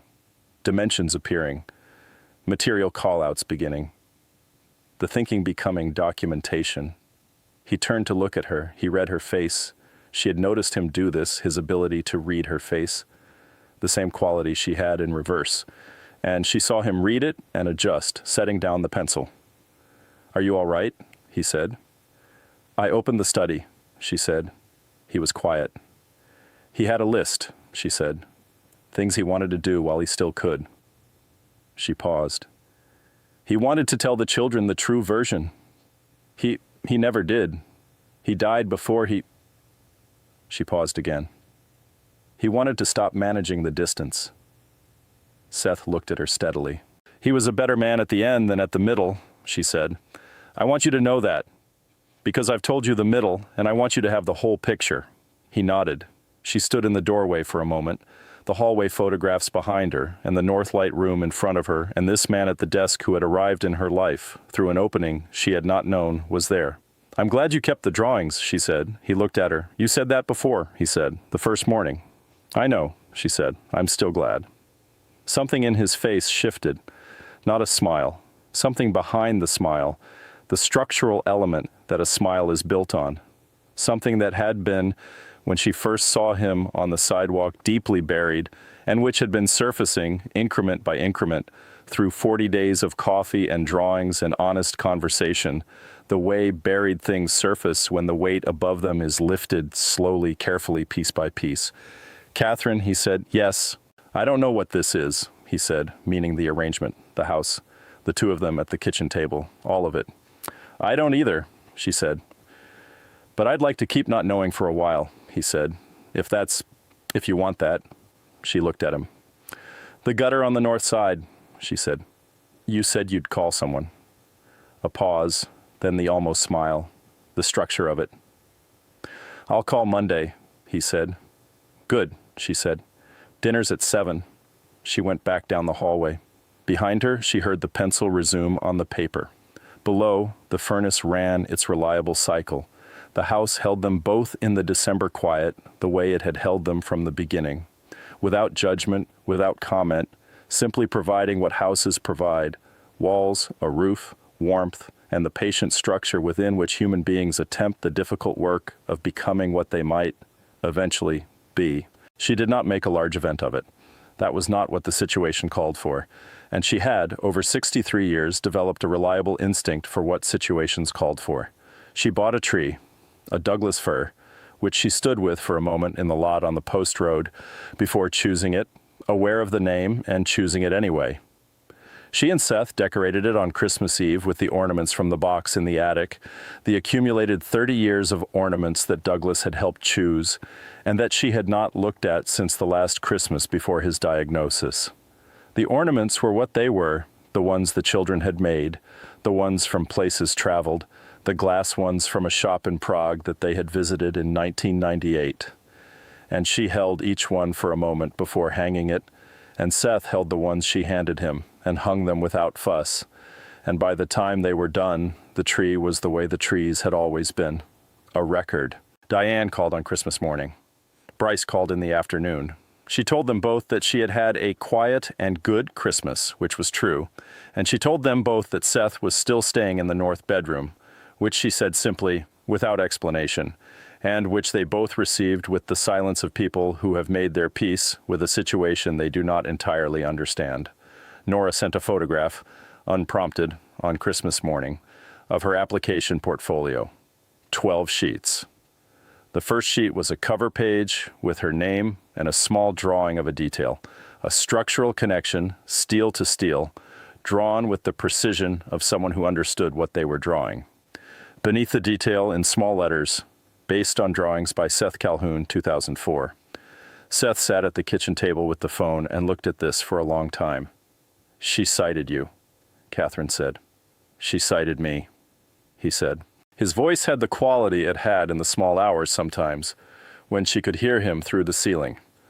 Not the cry from the first night that had been something different, but the sound of a person who is in proximity to something real and managing the proximity carefully. "Send her notes," Catherine said. "On the portfolio. She has time before the deadline." He looked up. "You know enough to give her notes. That will help," she said. "You know more about this than most of the professors who will eventually teach her. Give her the notes." He looked at her for another moment. Then he looked back at the portfolio on the phone screen. He was already writing. Penny sent a text in the afternoon. "Merry Christmas, Dad. I got you a thing, but I don't know how to send it to you yet. I'll figure it out." Followed, 30 seconds later, by, "It's a book. I'll send it when I have your address." And then, "Do you have an address?" He looked at Catherine. "Yes," she said. He typed the address of the house on Meadow Lane. "Okay, good," Penny wrote. "It's about bridges. I thought you'd like it." He set the phone down on the table.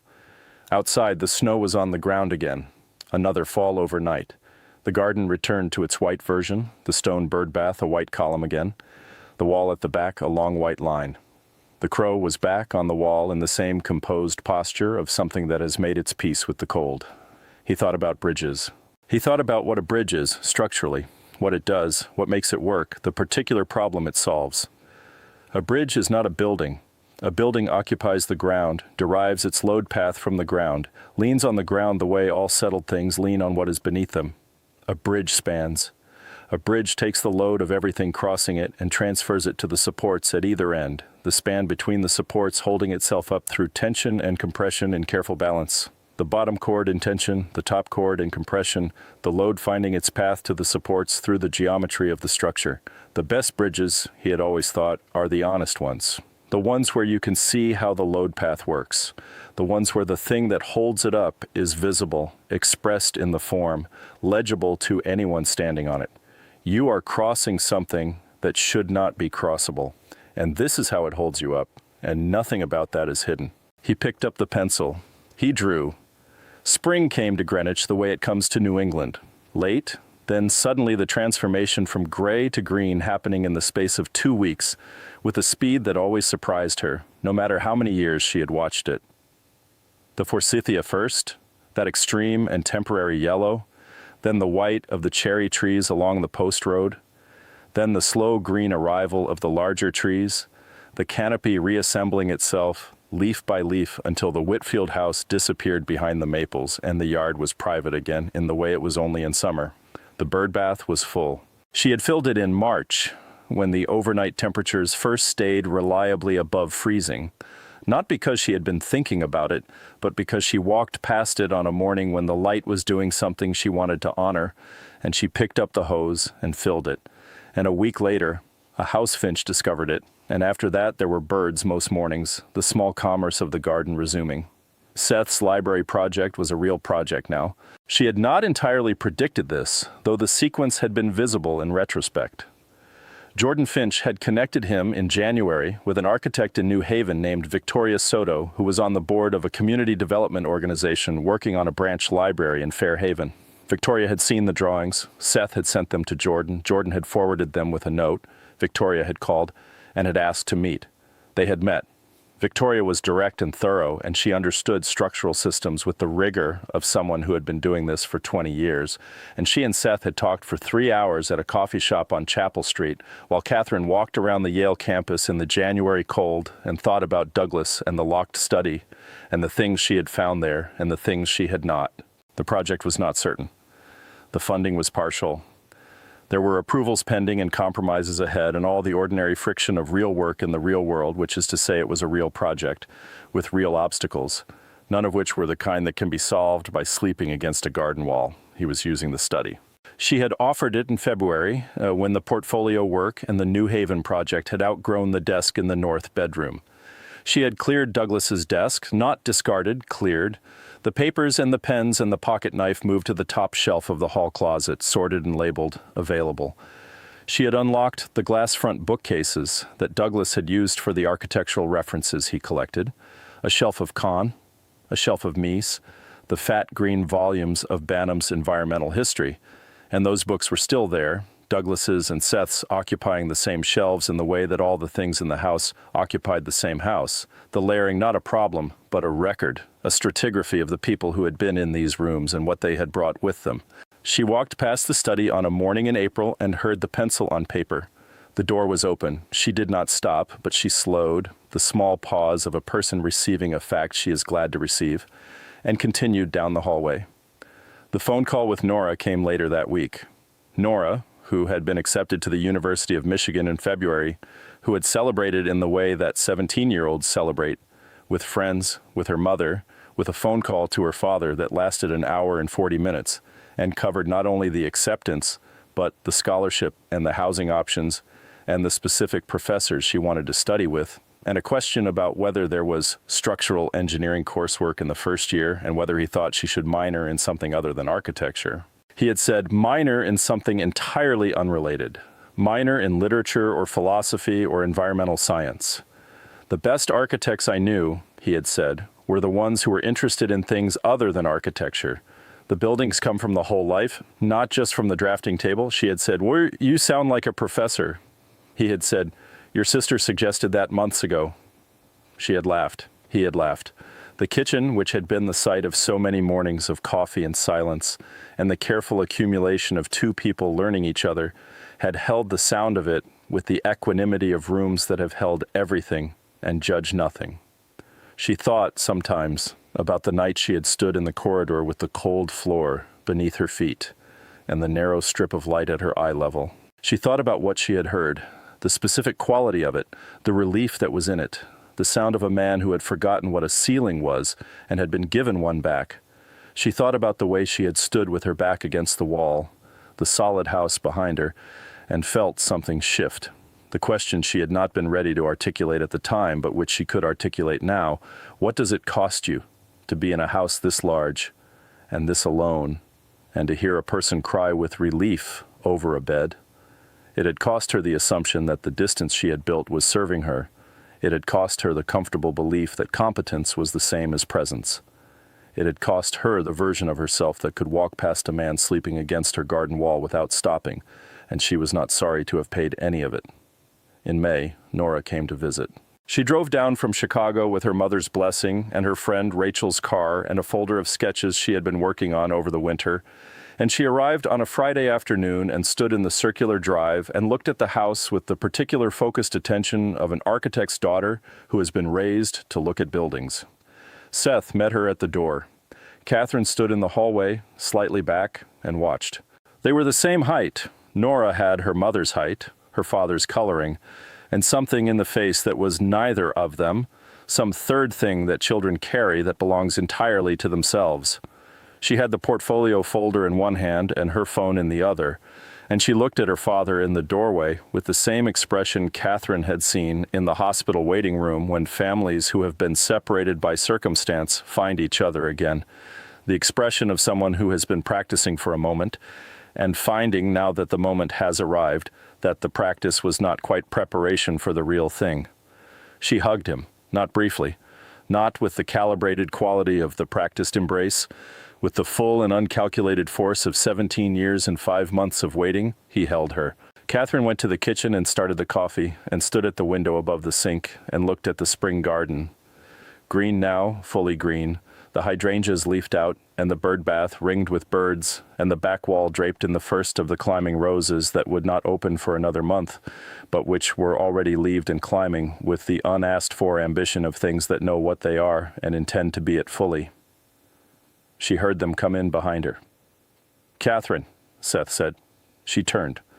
Nora Calhoun looked at her with the cedar-gray eyes and the precise, unashamed attention of someone who has grown up understanding that the truest form of respect is looking at a person directly.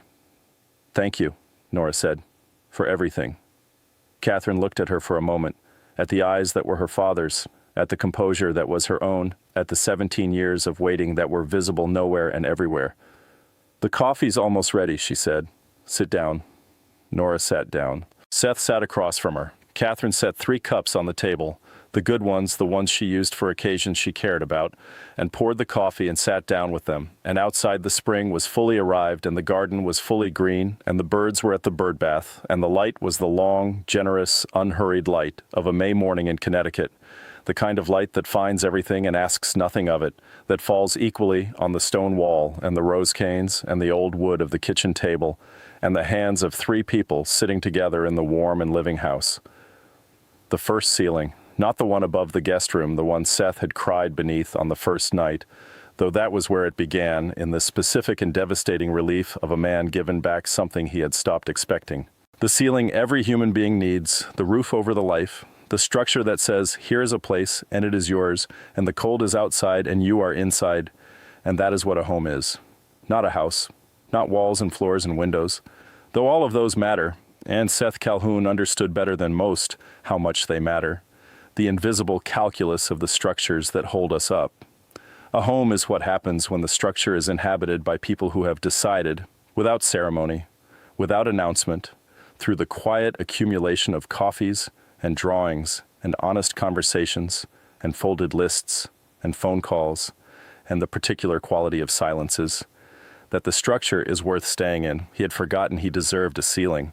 She had forgotten she deserved company beneath one. They had found each other in the specific way that people find what they have stopped looking for, by accident in the cold at 11:15 at night on a sidewalk in Greenwich, Connecticut in November, when the world had finished with the season that comes before the one that strips everything down to what can hold, and the thing that held had, improbably and simply, held.